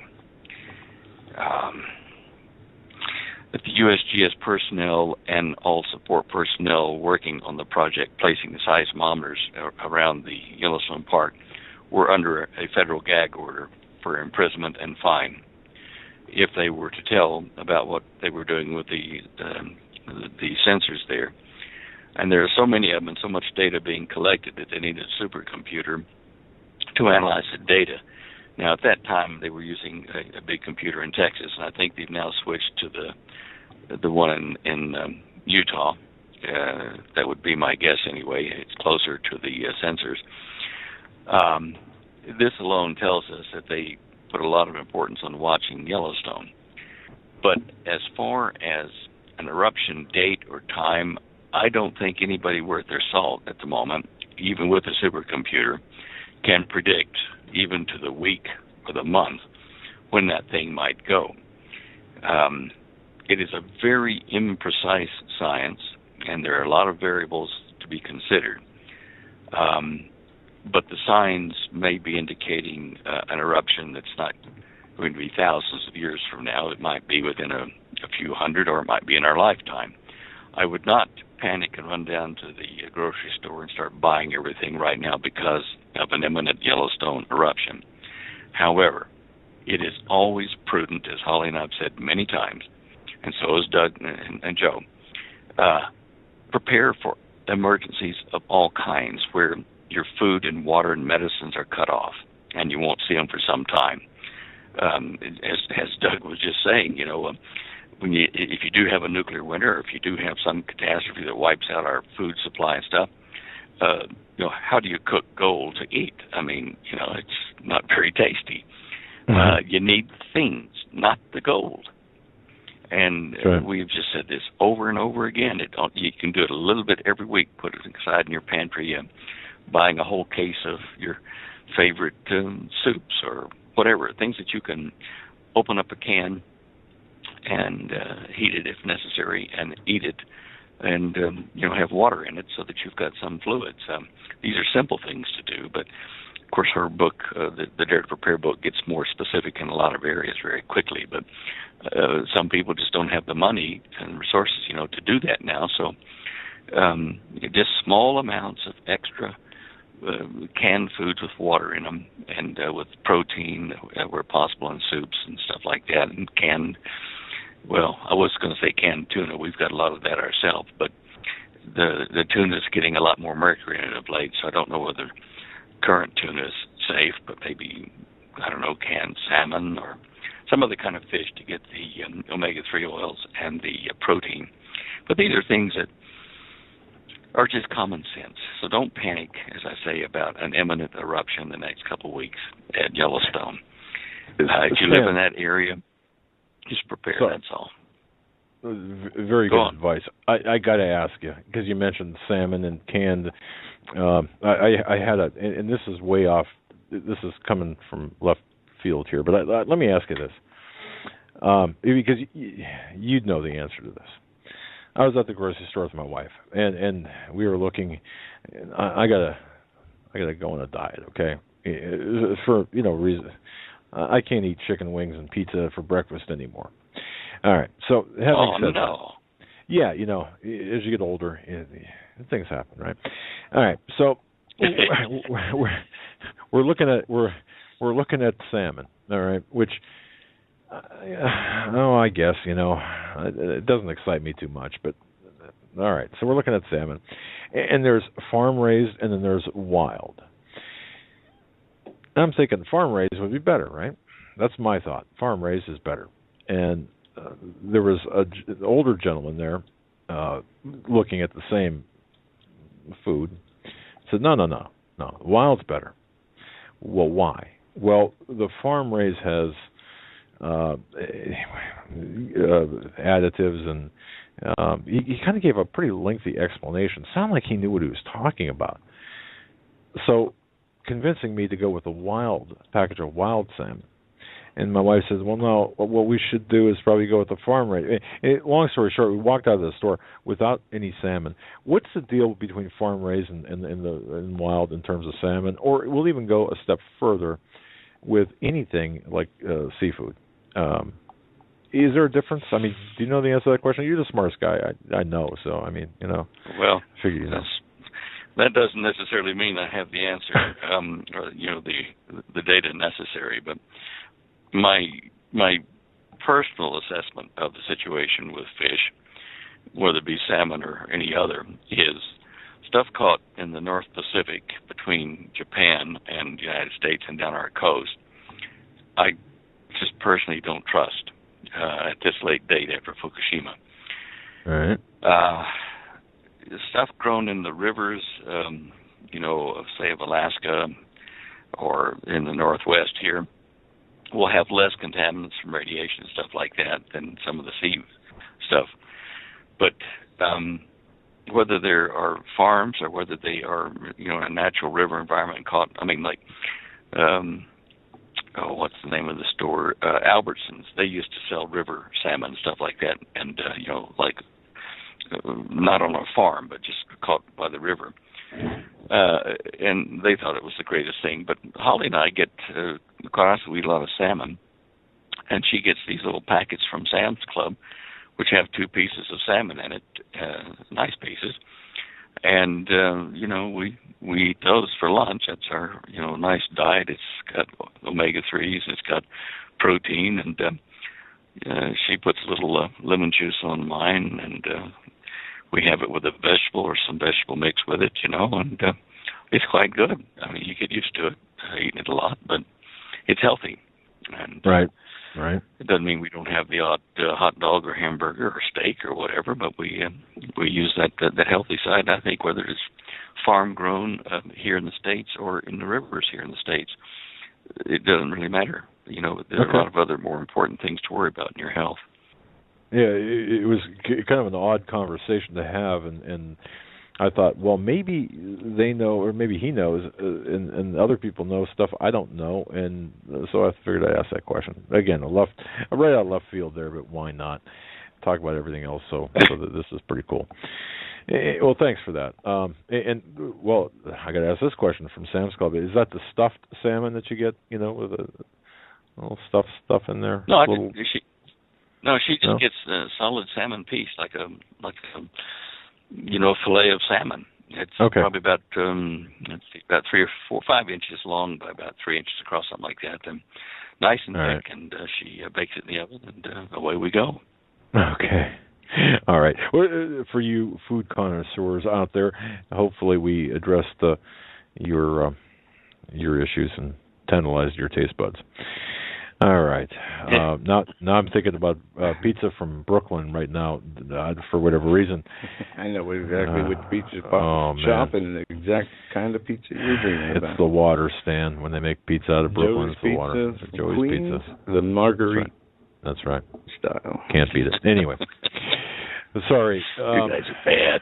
Oh, I know. I know. We used to pick up one of those pizzas after having to sit in the car for a whole 10 hours in New York City, and that was like our that was our reward. I mean, that's the only thing we had to look forward to. But a great place and interesting times. But yeah. Well, I'm partial to a pizza myself. It's a nice thin crust, bit of crunch on it, and that's good. And you gotta have that grease that coming through the box, the top of the box and the bottom of the box. Oh, that's great. Anyway, I got a question from the listener about how long can beyond the expiration date is it good for a can of tuna or a can of salmon good for in your experience, Sam. Or a can of anything. I'd have to refer you to Holly's book on that. I think she addresses that in a couple of chapters with shelf life of various foods. You'll find as a general rule that things like tomato soup or acidic fruits might last maybe 10 years before they eat through the metal in the can and start to leak on your shelf, and it's not safe to eat it then.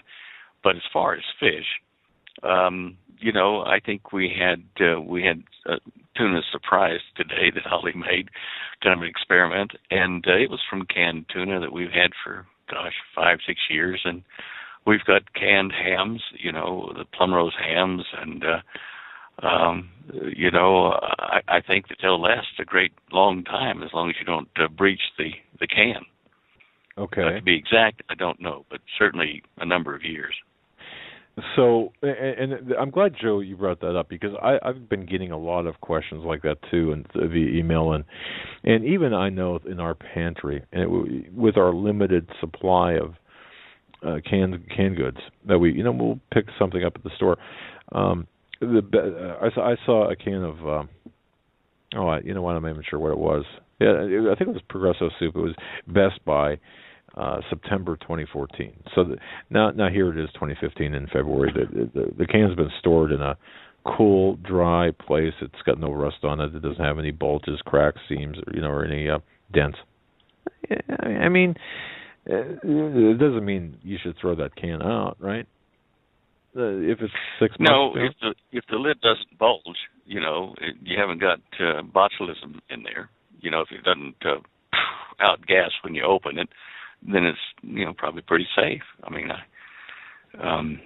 we've tried a lot of things that we've been keeping here on the shelves. In fact, due to the downturn in the economy for us, we've started diving into our food stores, that we have for that emergency that comes along, which is kind of like economic. So, and I think people better realize that the economy is not going to repair itself anytime soon. Things are getting a little bit dark out there. One of your listeners sent me a note on the Baltic Dry Index, and says that's measuring. It's an index measuring amount of sea shipping of products in these large tankers, and it's the lowest level it's been since 1986, which is probably 30 years. So that it's not a totally reliable index to trust, but certainly it is indicating that shipping is not at the level that it should be, indicating that commerce worldwide is down, and I think that people are hurting. And so, the food larder is one way to save money. If you've been putting it away, you can start eating some of your food reserves now, your frozen foods and stuff like that, or dehydrated by freezing method, freeze-dried foods. Just put a bit of water in them, and, you don't have to spend any money down at the store right now. Right. Yeah, and some people are prepared are good. Yeah, and I've noticed that having shopped with my wife, and those of us who made the extra effort to throw in an extra can of whatever soup or you name it, and put it on the shelf. Not only are we, and it's interesting, it saves us money for lunch. We don't have to get something for lunch. We already have it. But it's going back to the store for the same price, and I noticed this on just about everything we've purchased, that it's significantly higher today than it was a year and a half ago. And some say, well, that's what do you expect? But in some cases, pretty dramatically. So the economy is seemingly teetering, and I think that we've got some really dark days ahead of us, as you said, specifically with the economy. Well, we had normally you had Black Friday sales and stuff before Christmas, and then you had Christmas sales and buy now from blah blah blah, sale in such and such. And I've noticed that I am still getting last chance notices from a lot of suppliers of various things, saying sale ends blah blah blah. The sales have continued right through January, which tells me that inventories must still be high in a lot of these companies, and they're trying to move them out to get rid of them, which tells us that people aren't buying at those prices or at the old prices. So that's another indicator that things aren't healthy in the economy. We're going to be in trouble here. Well, all right. Well, Stan, my goodness, an hour has gone by.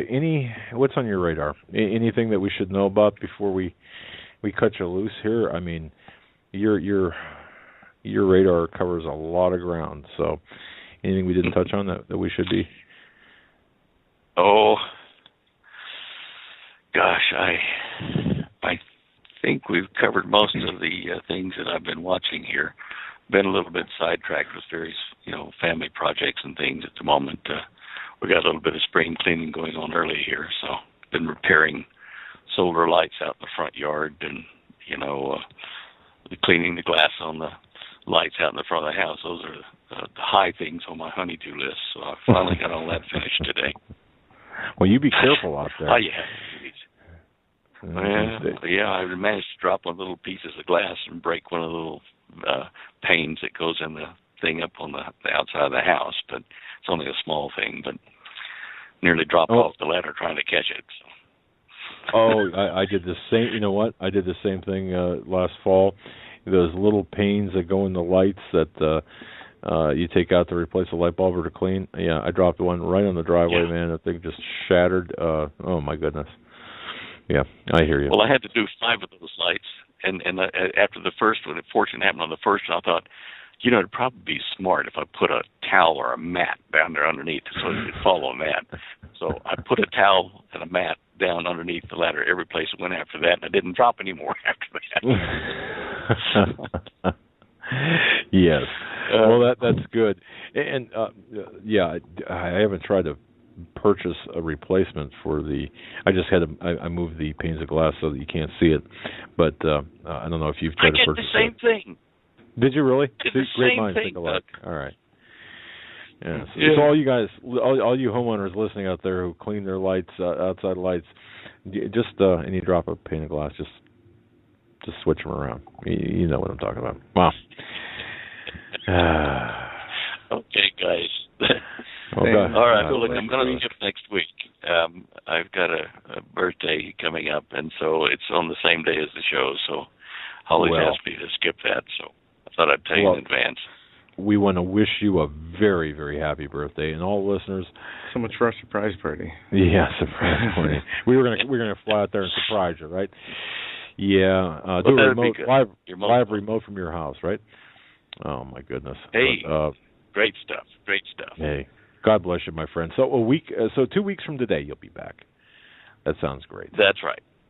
All right. All righty, guys. All right, my friend. God bless. All right. Thanks, Dan. Night. Good night. All right, that was a fantastic hour. StanDeyo.com. Stan, and next week, as he said, he will not be joining us. So one of these days, we're gonna have to go out and just, fly out, drive out, take a horse out. I don't know. We'll do something, but gotta meet him. He's just such a great guy. And I think if we go to Colorado Springs, we will meet him. Yeah. I was thinking about this in studio between you and me thing. The audience has no idea what we're talking about, but we started a new system of guest scheduling sheets for us for dates and under remembering if I schedule someone, I write it down, and my dad can look at it, and if he schedules someone, write it down, and make sure we don't double book. The only thing we used to do was we used paper and a filing system. We would print out a sheet for a week having 5 slots, and we'd put the date on the top, and we could file them away. Well, this new system is paperless, and it is not too sophisticated yet very easily. It's really all we did was we hung an Etch-a-Sketch on the wall. Long question, or long story short, the question is, do I take a picture of this and save it to my computer, or do I just get rid of it and just forget about it, start over? Just shake it to sand, erase everything, and you know what? I guess I didn't think that far ahead. Well, actually, we've got it archived. I do have a file that I don't trust that, so I do have a backup system, so you can erase it. Will do. All right. As the month of February is 3 days in, let's go to our break right now. We're going to come back with your phone calls on the other side. Folks, hour number 3 of the Hagmann Hagmann Report. Stan Deyo on hour number 2. What a great hour. So much information. And isn't it true that we can look at things, the earth changes and everything taking place, and we could almost feel like we need to be on Prozac because, my goodness, everything. Of course, God has everything under control, but my goodness, you think of all the things. Remember when Mount St. Helens erupted? When was that? 1980, and that really, in planes, we couldn't fly through the ash, and there was ash everywhere, and it was like a cottage industry. And I wonder how many people listening still have the little vial of ash, Mount St. Helens ash, that it became a cottage industry of selling that. Very interesting indeed. So we're seeing a lot of signs in the heavens and on earth, aren't we, that things are happening at a pretty rapid pace. My. So your phone calls as well, 661-244-9839. And I mentioned earlier on our website, we've got a poll that, if you want to rate, for example, the program yesterday in terms of our university teaching, do so. It goes from excellent, good, fair to poor. And, hey, we don't take it personally. And if you, the only thing we would ask is if you do rate it poorly, tell us how we can improve it. Really. We're actually, that was the kickoff. And we'll be putting up the syllabus and everything here shortly. I've been revising it. So, and also, secondly, please, the conference in Orlando, we're going to be there, Joe and I, and we have the honor of speaking. It's going to be great. We have a couple of topics we're working on. We're actually putting together this really great presentation. Hopefully it'll fly really well, and I think it will. Certain things here in the news. The horrific burning alive of the Jordanian pilot by ISIS. Folks, does it not seem to you, and I'll just ask this as an open-ended, rhetorical, obviously, question, but there's something wrong here with everything that's taking place. I mean, and I feel like we're being led to a certain conclusion about this. I mean, there is a lot wrong. You see the people who are resisting the capitalist or the communist, socialist. There's these patriots that want this idea of freedom religiously. These people who think they can own guns, and whether they're squirt guns or handguns. Just this American culture of we can do whatever we want because we're free people is such a hindrance. And I'm starting to agree with Cass Sunstein. These are dangerous people. I mean, who dares to think freely aside from what they're told? Well, I mean, to that extent, that's true. Yes, in itself. Well, yes, but here we have, obviously the ISIS, the name itself to me conjures up visions of ISIS and Osiris and Apollo and Horus, and I do believe that the acronym is not by accident. That's number one, and people will say, well, that's baloney because the Islamic State of Iraq and Syria, hence the name, but it could have been a number of other things. But the fact that this is a creation of Western intelligence, you've got McCain heavily involved in the neocon, the neocons, and I'm not using that neocon as a pejorative as a liberal or a progressive or a Marxist would. I'm using it as a descriptive term. Although you feel free to take it as a pejorative term. No, that's light.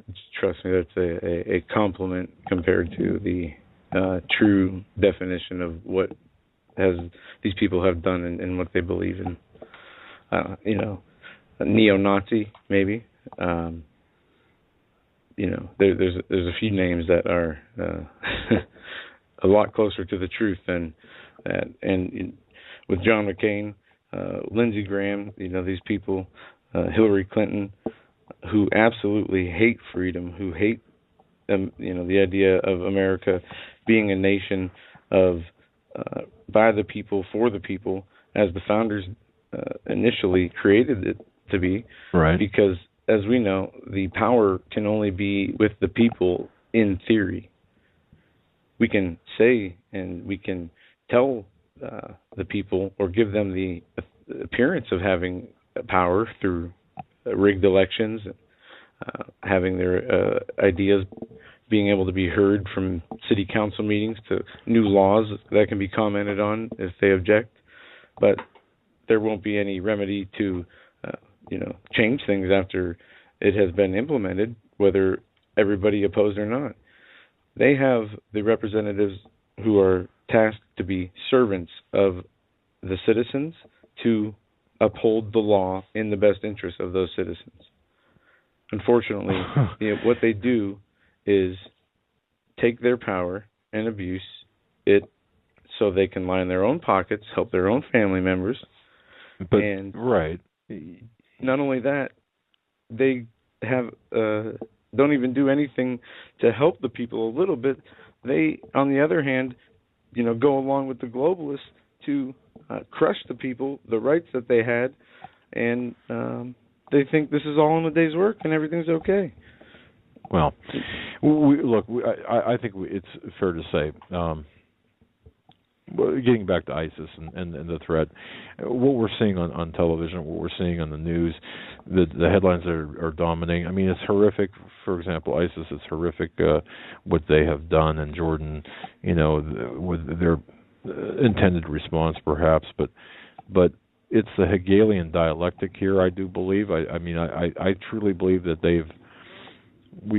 and I have to say this is intentional. They've created the problem and they've exploited the situation. But you go back to Albert Pike and the 3 World Wars and what Steve Quayle and others have talked about the Albert Pike's message to Mazzini and the fact that the Third World War will pit Islam against everyone else. It's sure shaping up to be that way. Is it being seeded? In other words, I look at it this way. I look at the Muslims are in fact a threat. There's no doubt about it. The religion's a threat. Yeah. The ones that however, will act on that, who take it to an area where it's not just their faith. It's if you don't agree and convert to their faith, that's where it crosses a line. Right, but I just think there's a lot wrong with what we're seeing in the Middle East, and of course you've got Netanyahu coming over here and talking to Congress, and there's just a lot wrong with everything, and you cannot ascribe it to incompetence. For incompetence, you would at least win once in a while. You would go forward once in a while. This is not what we're seeing. So, anyway, I want to hear what you guys think. Don't we? We want to hear what you guys think. 661-244-9839. That's the number. 661-244-9839. We didn't. It's not unlisted. It's there. 661-244-9839. Weigh in. Tell us what you think. What's on your mind? If you think we're just full of it, or if you think that we should redirect our focus and attention, or if you think that we're onto something. And if you think we're full of it, tell us what that is. And no, I mean, be careful now. Well, all right, we're going to go to the phones. We have a number of callers on the line. I'm going to go. Wait a second. When we first started, that was my biggest fear. Okay, and I was thinking, when we first started doing the radio, I was thinking we'd never have a call. Nobody would ever want to call us. And I thought, well, maybe we could get people want to be heard. They want. They want their voices heard. Absolutely. And not only that, above the voices heard, they want a place to be able to speak their mind without being judged, without being ridiculed. Especially as a lot of the people who listen to us and have listened to us over the years have been people who have felt as though they've been labeled as enemies of their own country when their country is what they want to uphold and protect the most. So right. a lot of emotions going on. But we're going to take area code 940 first. 940, we're coming to you first. You're live on the Hagmann Hagmann Report. 940. 940 left. 480. I think this is Arizona. Phoenix, Arizona, maybe. 480. You're live on the Hagmann Hagmann Report. Can you hear me now? We can. It's Kevin and Pam from upstate New York, but we're calling you Snowbirds at 480. Oh. We got to meet you at the conference in Dublin last. Oh, you know what? I think I remember you. I'm keep talking. Because we remember. First of all, the reason I called was because your question of salmon. Yes. Farm raised versus Atlantic or Pacific, I guess. Go with the old man in the supermarket. And the reason I would tell you that is because of a documentary that I saw. Would you like to hear the name, or is that not? Sure, go ahead. I tell you the name? Yeah. It's a documentary called Salmon Confidential. And you and hopefully the whole world will look at that. It was a whistleblower type of documentary by an awesome biologist woman in Alaska. I don't remember her name. And then I wanted to also ask you, say thank you, actually, for your interview with Dave Hodges out here in Arizona. We follow him. That was an awesome interview, and we loved it. He's a great guy. He's a great guy, knowledgeable, and boy, kind of scary at times, but or disturbing at times, I should say. But Dave's a good friend of the program. He's got his own show on Sunday nights, but the CommonSenseShow.com is his home base, and we talk to him often. Dave's a great guy. Awesome. And then can I make a request now, or should I by email for a future guest? Well, you can do both. As long as you don't request us to play a song, we'll be okay. I'm just kidding. But no, who'd you have in mind? Rebecca Roth. Boy, never heard of her. Just kidding. Have you heard of her? Well, I tell you what. Had her on Thursday. Yeah, last Thursday. If you go to Hagmann Hagmann. You had her on, or she's coming? No, we had her on. I missed it. Yeah, as a matter of fact, I got to put that back up. Yeah, she was on. What a tremendous, powerful interview, 3 hours of her, and boy, wow, Rebecca Roth. Well, I heard her on another interview with another one of my favorites, which I won't bore you with the details, but that was pretty much it. And we missed Stan Deyo again. The last time we called was with a question for Stan. Well, if you want, you can send me the question. I'll send it to him. He'll respond back to you, and you'll be happy. We'll get that all taken care of. But yes, check our archives for the Rebecca Roth interview. That was perhaps one of the most amazing interviews that we've done. I thought her book, Methodical Illusion. Caller, have you read that? No, but I'm going to order it. I have to. Let me tell you something. To me, it's great. If we can't get the whole world to wake up to the fact that 9/11 is when all of our rights started swirling the drain and have gone down since, then we're not going to get anywhere with what we're coming up against. I think if we could get the 10% to realize that 9/11, was the catalyst that has gotten us to where we are or are not today, then there is no future for any of us.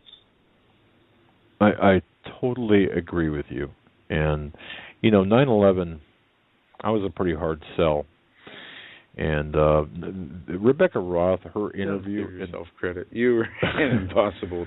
Impossible salt, yeah, really. But Rebecca Roth's interview and her book, if you handed that book off to someone that's really kind of open-minded but not in agreement that 9/11 is not the official. I mean, what happened does not match up with the official story.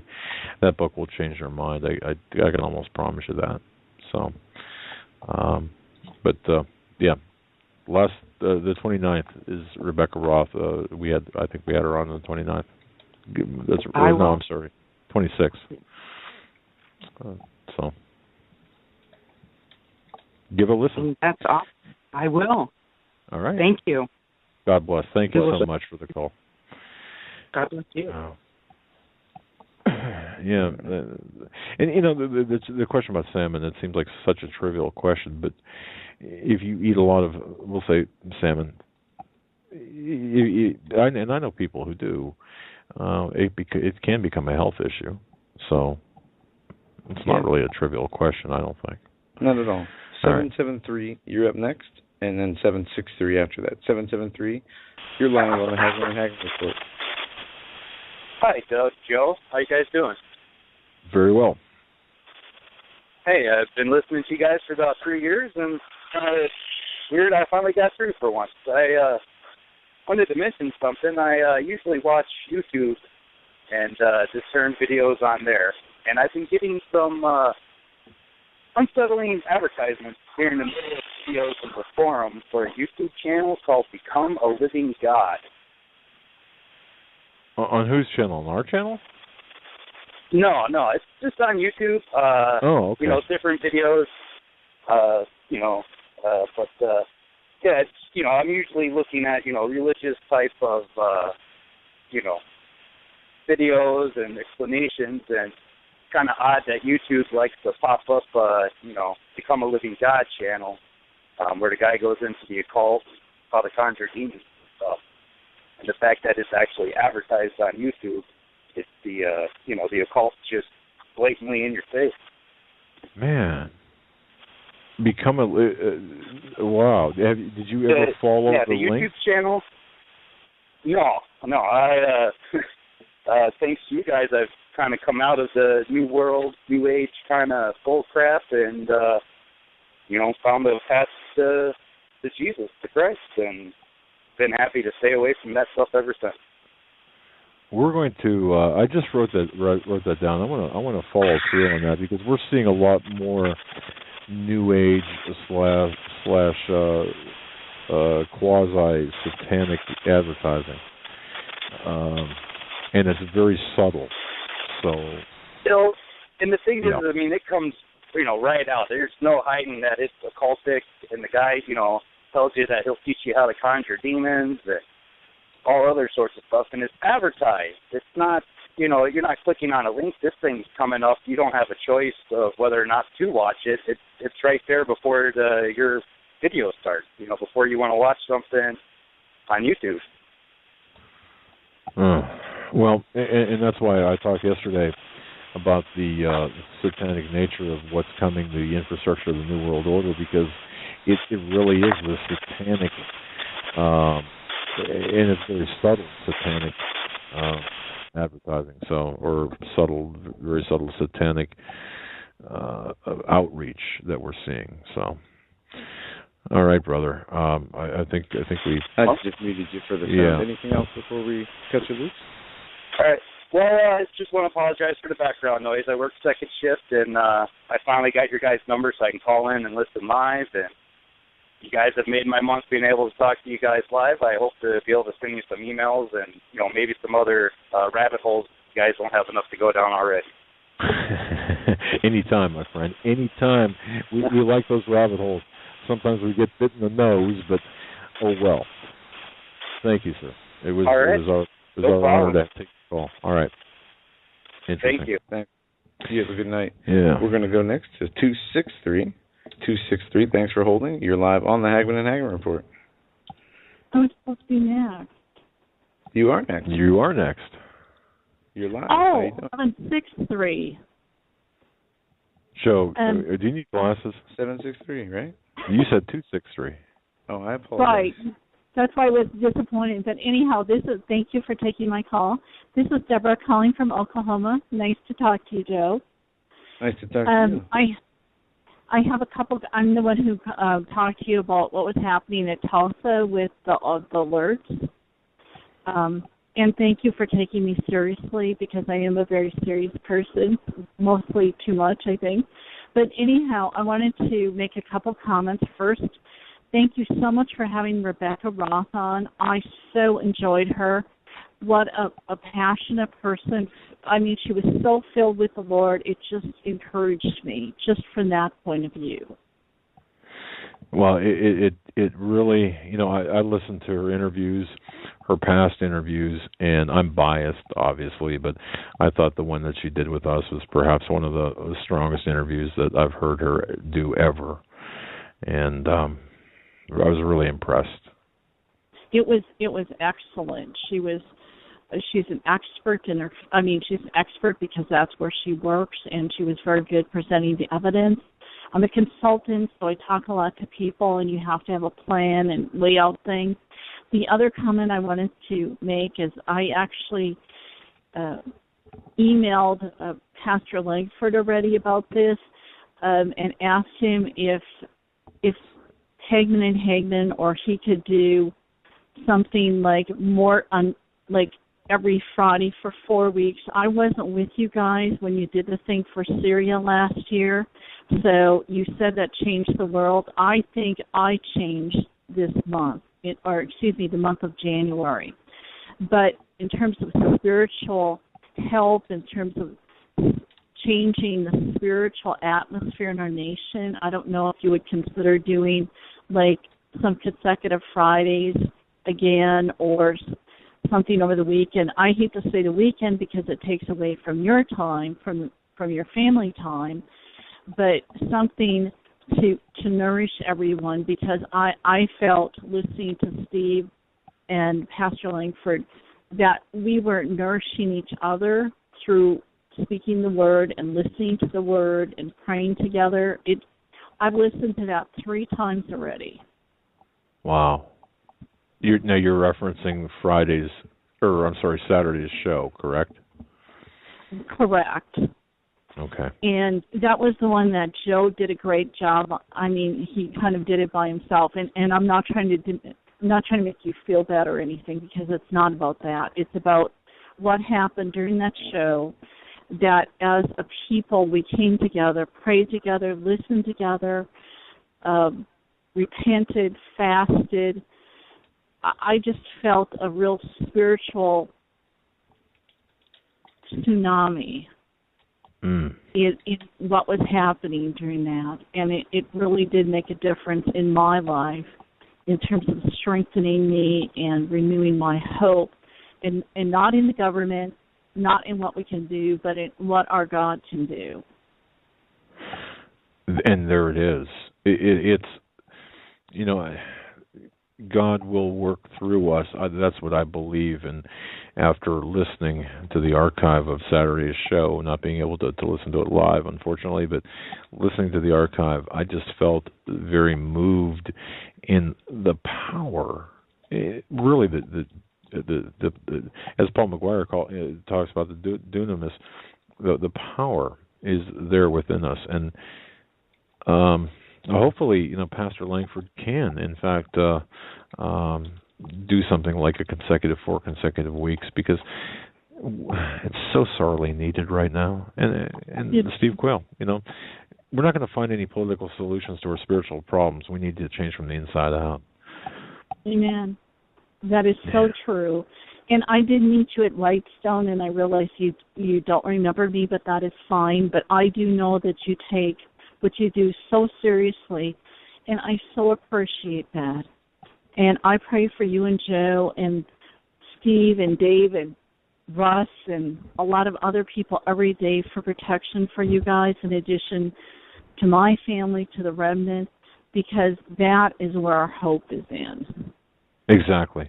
And every one of us, we're on the same playing field, you and I and everyone listening, and we're playing side by side, and we're all together doing this, and I like to think that we're the remnant, or we'll be part of the remnant, those of us who make it that long, and I totally agree with you. And if I met you at the Whitestone conference, I'm so what a pleasure. And everyone I met there was just so wonderful. And thank you for attending. Wow, it really kind of chokes me up to think about the Whitestone conference. The people there, what a life-changing, life-altering experience. Absolutely. Well, thank you. That's all I want to say. I don't want to take up any more time. I just wanted to throw out the consecutive week. Okay. Yeah, we'll talk to Pastor Langford. We'll talk to Pastor Langford about it. Okay. Well, thank you so much. Thank you for everything. I really appreciate you guys so much. I do feel like you're part of my family. Well, thanks, and we appreciate that. And, it's our promise to you never to squander that trust or that feeling of closeness. God bless you. Thank you so much for the call. Okay. Bye. Wow. Have a good night. Yeah, start from the beginning to the end. Rebecca Roth on Hagmann and Hagmann on the 26th. I didn't realize I had taken the SoundCloud clip down from the right side of the website. I don't know why I did that, but I did. I think it was to put that poll up, but you can go to SoundCloud, go to BTR, our archives, and I'm working on restructuring, cataloging the archives on the past shows. But anyway, if you click on any article, folks, on our website, any article, the second page will have the link to SoundCloud, link to the archives, link to the RSS feed. Just click on the RSS feed and scroll down. You'll find the shows in date order, reverse chronological order. Anyway, there you go. All right, we're going to go back to the phones, and we're going to go to area code 304 next. We're coming to you now. You're live on the Hagmann and Hagmann Report. Oh, well, thank you. This is Tom from West Virginia, and I really enjoy I'm a new listener, and I really enjoy. A friend and I are just fantastic because not only do you give the spiritual feeding that people need and the sharing of God, but also what's actually going on in the world and the reality. And so much of the time, I think it's either one or the other, and it's just fantastic to hear both. And I have a couple of questions for you. Number one, we were looking at going off grid, and I was wondering if your show was broadcast on shortwave. And also, we have heard different stories about the economy going down in 2015, and if you have any information on that. And again, thank you for your show. It's really great. Well, thank you. If I can just address the first or the second part of that, the economy, 2015. I've talked to Pastor Langford off air, and I've talked to just so many people. The consensus is this: the economy is going to be taken down, the U.S. economy as well as the global economy, when the globalists are done raping, pillaging, and plundering, taking everything that they can, kind of like the Titanic, pushing everyone onto the Titanic and then setting it to sail and then sinking it. It's more of if then when. Okay, or I'm sorry. That I was trying to say something and it came out wrong. It's more of a situation where when everything is complete, then we'll, at a certain time, we're going to pull the plug. So is it 2015? There are certain indicators. If you look at Zero Hedge, Silver Doctors, other financial websites that are not adhering to the official narrative, it's almost like any moment, it seems like, if you listen to them. I tend to believe that it could be the start. It'll be incremental, perhaps, and it could be very well started in 2015 and perhaps in the third quarter. This is what Pastor Langford says in his heart of hearts, and it's based also on the Shemitah, the blood moons and the Shemitah. If you look at the Shemitah, Jonathan Kahn, 7 years, that type of thing. Yes. So there's good fact behind that, some good basis behind that timing. Is it written in stone? No. Now the shortwave issue, we've looked into it. We have some things we're working on. Some things had fallen through. Other things have not been fully developed yet. So perhaps midsummer. Look for us to be on shortwave. Okay, and as far as living off grid, also any suggestions of where? when it comes to where, that could be anywhere, but I know with the economy it's affecting everywhere, but we were hoping to find something that would be private and remote, and I'm not sure. I don't know if you have talked to anyone that would have any general locations. I wish I could answer that for you, and I'm sure there's a gazillion listeners out there that would have a lot better information about that than me or us, Joe and I. A lot of people say Montana. The Kalispell. Where is that Kalispell? It's a lot of. Is that Montana, Wyoming, Kalispell? I'm not sure. Okay, I've heard that bounced around where a lot of retired people are going, and then there's the group that's going down into Central America, not necessarily off grid, but going down there. Frankly, I don't know. Man, not really I wish I could good help place. You. Well, thank you very much. Yeah, and God bless you. Say this. God bless you too. And ladies and gentlemen, I like to say this too, that we're not going to outrun what's coming, or we're not going to be able to.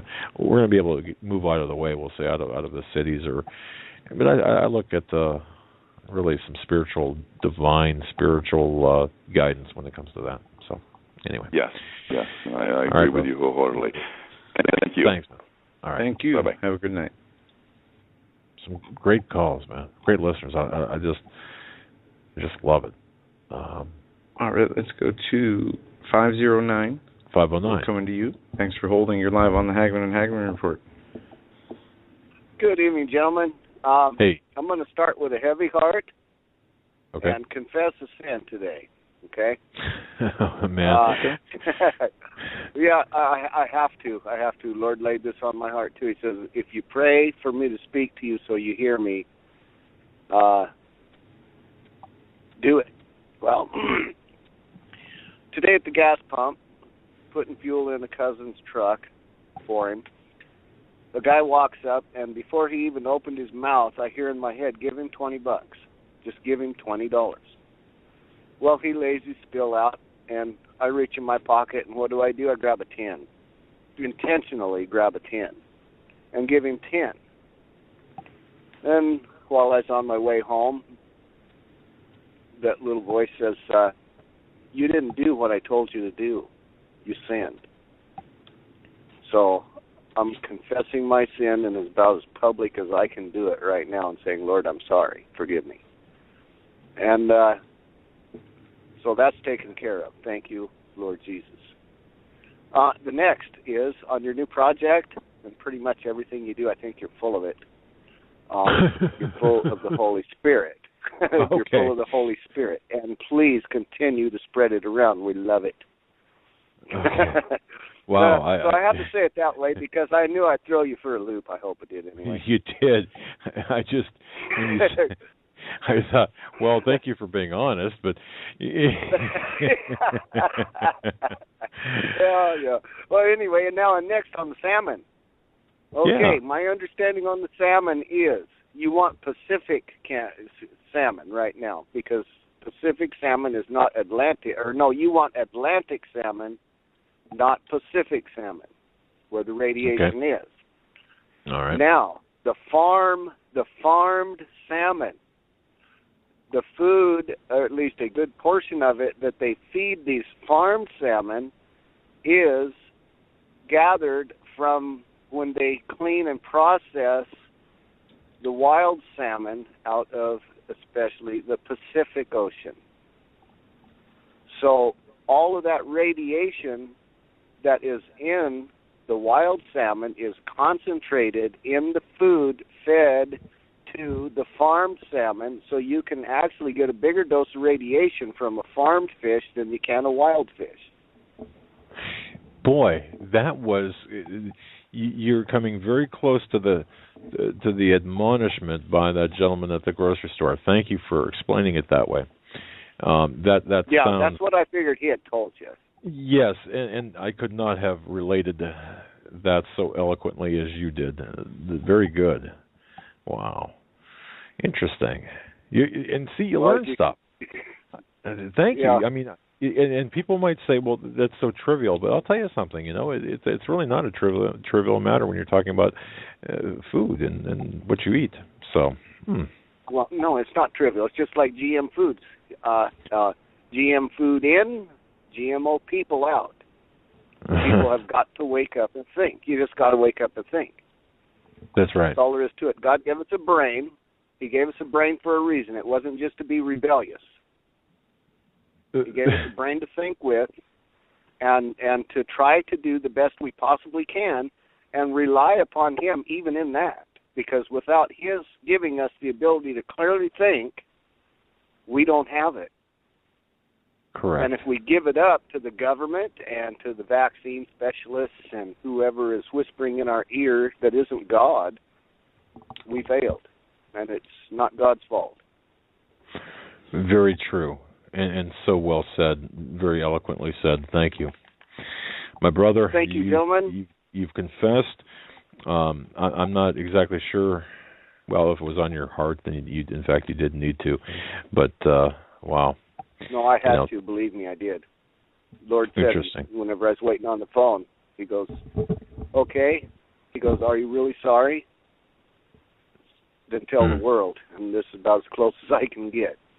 So anyway, hey, guys, I love you, and stay full of it, but continue to drain some of that out our way because I love it. We all need it, and we love it. All right, brother. Thank you so much, man. Love you too, man. Have a good night. Thanks. Interesting.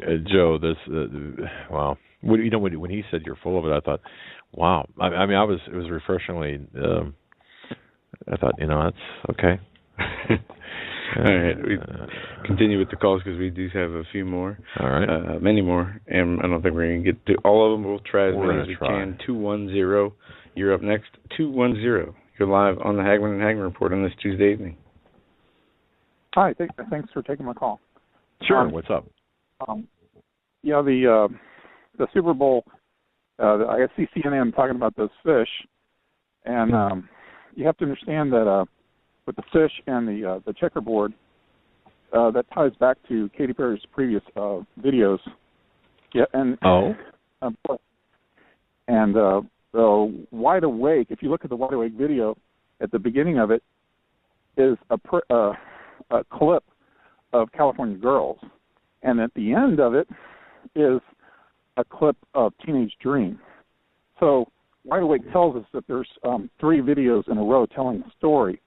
Now, California Girls, homage, or giving giving credit to the Red Hot Chili Peppers for their Californication video. Okay, understanding all that, then I can show you what the shark and the checkerboard really, really mean. Okay, let's start with the shark. Start with the shark. Okay, the shark is in the Californication video. You have the shark swimming through the waters, and you have people swimming through the waters, and you can see buildings underwater. Now, of course, that is the first. That, to me, of course, maybe not to everyone else, but to me, of course, that is the first trumpet of the tribulation. And they don't care about the Bible. They look at cyclical events. They know these things happen cyclically. They write them down, and then they erase history. Okay? So they know these events are coming. And so what happens is you have this burning event of the trumpet.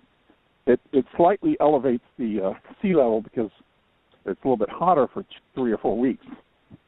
And then activity, you get earthquakes that cause tsunamis, washing a few coastal cities, a whole bunch, probably at least 4 or 5 coastal cities out to sea, just from this trumpet of one event. And then, now the checkered board, of course, and you see the trees being cut in Californication. And if you arrange, and I did this, and I haven't put the video up yet. I did it a year ago. I still haven't put the video up yet. But if you arrange the score of Californication, because it's supposed to be like a video game, if you arrange the video into the order of the score, then you have the events of the tribulation. Anyway, I'll put that on the 4th page of the Dark Horse webpage when I get a chance. But Well, do you have a website? I mean, it's interesting. Yeah, go ahead. Yeah, I gave Dark Horse. I gave you the address on about 4 weeks ago. I called in. Oh, okay. Yeah, I've got to hear on my show notes. Okay. Doubleuntoher.com. Say that again. Double unto her. Okay. Doubleuntoher.com. That's right. Okay. Okay. The checkerboard. If you want to hear a checkerboard. Yeah. Okay. The checkerboard. Now, and you see that on Wide Awake video. Okay, but I'm going to step back into the Batman video. In the Batman Batman movie. Now, if you remember the movie, the lower in rank police officer, he says to his boss, he says they're pouring concrete laced with explosives underground, and his boss on the radio says where, and the next thing that the movie cuts to the football game, and the next thing they cut to is, oh, say, can you see? Okay. And then the ground falls. Then do you remember that clip from that movie where the ground falls into the ground? Like a sinkhole type thing, or the whole football stadium falls into the ground. Right. Okay. That happens in the Wide Awake video. That is synonymous in the Wide Awake video with the two Minotaur going up in the air. That's the same event. So to understand the checkerboard event, the checkerboard floor going down in the ground, just like you saw at the Super Bowl, to understand that, you have to understand the checkerboard event in the Wide Awake video and understand that that's synonymous with the two Minotaur going straight up in the air. So what are the two Minotaur? Well, one of the Minotaur has curved horns, and the other Minotaur has straight horns. Right. And this is the goat ram war. So the question is, what is the goat and ram? The Bible tells us that the bear is Medo-Persia. It tells us that the goat is Medo-Persia. It tells us that the leopard is Grecia, and it tells us the goat is, in the original Hebrew, the descendants of Grecia. Okay, so it gets confusing, right? We got two Medo-Persias in the Bible. We got two goats. We got two Grecias, right? You lost me with that, but go ahead. When you say you've got two different. Daniel 7, you have Daniel 7. You have the bear, and that's and the bear is Medo-Persia. Okay, and everybody seems to agree on that. Okay, and that is, you extrapolated that from Daniel 7. In other words, okay, we'll go ahead. We'll go ahead. Yeah, the bear in Daniel 7 is Medo-Persia. The leopard in Daniel 7 is Grecia. Then you jump over to 8, and you have a Medo-Persia and Grecia again. And it tells us right there. It's not ambiguous. It just says straight up. So that, we have two beasts. We have a goat and a leopard. That's Grecia. We have in Daniel 7 and Daniel 8. So for most people, it probably is pretty confusing. But they're not the same thing. Exactly. Okay. So what's the bottom line, if I can ask what the bottom line is with, because now, if I hear you correctly, you're saying the Super Bowl performance with Katy Perry, there's overlap within the entertainment industry that includes the Batman movie, is that right? As well as her performance was bookmarked by two videos or two excerpts or clips or whatever you want to call them from the previous. Destruction of America. Oh. Right. They were bookended by two different. Go ahead. Okay, Destruction. Yeah, with the movie, the goat would be America, and the reason for that is because the ram of Mendes or the goat of Mendes. If you look at the history of Egypt, it started out with the ram, I think, and then over time, it switched to the goat. And when they did that, they just merged like all the gods into one god, or just like a handful of gods, maybe like a father, son, and a mom, basically. They merged them all, and then so it's, what is the goat and the ram? It's monotheism against polytheism. So when we have the goat-ram war in the future, it's going to be called World War III, and it's going to be, the goat's going to come from the west on the face of the whole earth. It's not going to touch the ground, and it's going to land at Shushan the palace by the river Eli. And, of course, that's Iran. And Iran is polytheistic. The Sufis, the Sufis, the Shia, are polytheistic. Why are they polytheistic? Because they wrap up little prayers and they put it in dead prophets. And Sunnis correctly label the Sufis and the Shia as polytheistic. They call it shirk. Right. And, that I understand. Yes. Yeah. And so that is the whole thing that's going on down there, and it's the goat-ram war. It's the polytheistic and monotheistic. But this expands to the whole world. First, you get rid of one leg of Daniel, of the image of chapter 2 of Daniel. You get one of which is the goat, the ram. First, you get rid of the ram leg, the polytheistic leg, and then you put on a bear's foot to replace it. Then you stand up and change the other goat leg with another bear's foot, and you already have the feet of the leopard in Revelation 13.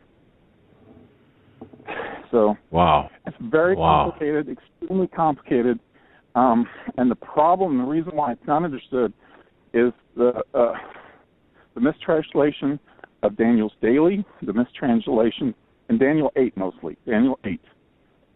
Daniel's daily, the sanctuary, Daniel 11, 13, and 14. And in 13 and 14, sanctuary is mistranslated. In Daniel 11, it's a completely different Hebrew word, and it's translated correctly. If you take the Hebrew spelling of sanctuary in verse 13, and you do a word search based on the Hebrew spelling, you will never, ever find another translation in the King James where it is ever translated as a place, much less sanctuary. It's not sanctuary. So interesting. It's all of the theologians have basically all of prophecy wrong, and they have it all wrong, and so we have a lot of our prophets listening to a bunch of theologians who studied the Bible or think they've studied the Bible, and our prophets are listening to these theologians. We're toast, dude. But anyway, that lady. Wait a second. Let me ask you a question, okay? How can, and please understand I'm asking this with respect, how is it that everyone else except you have gotten it wrong? No. Not everyone but me.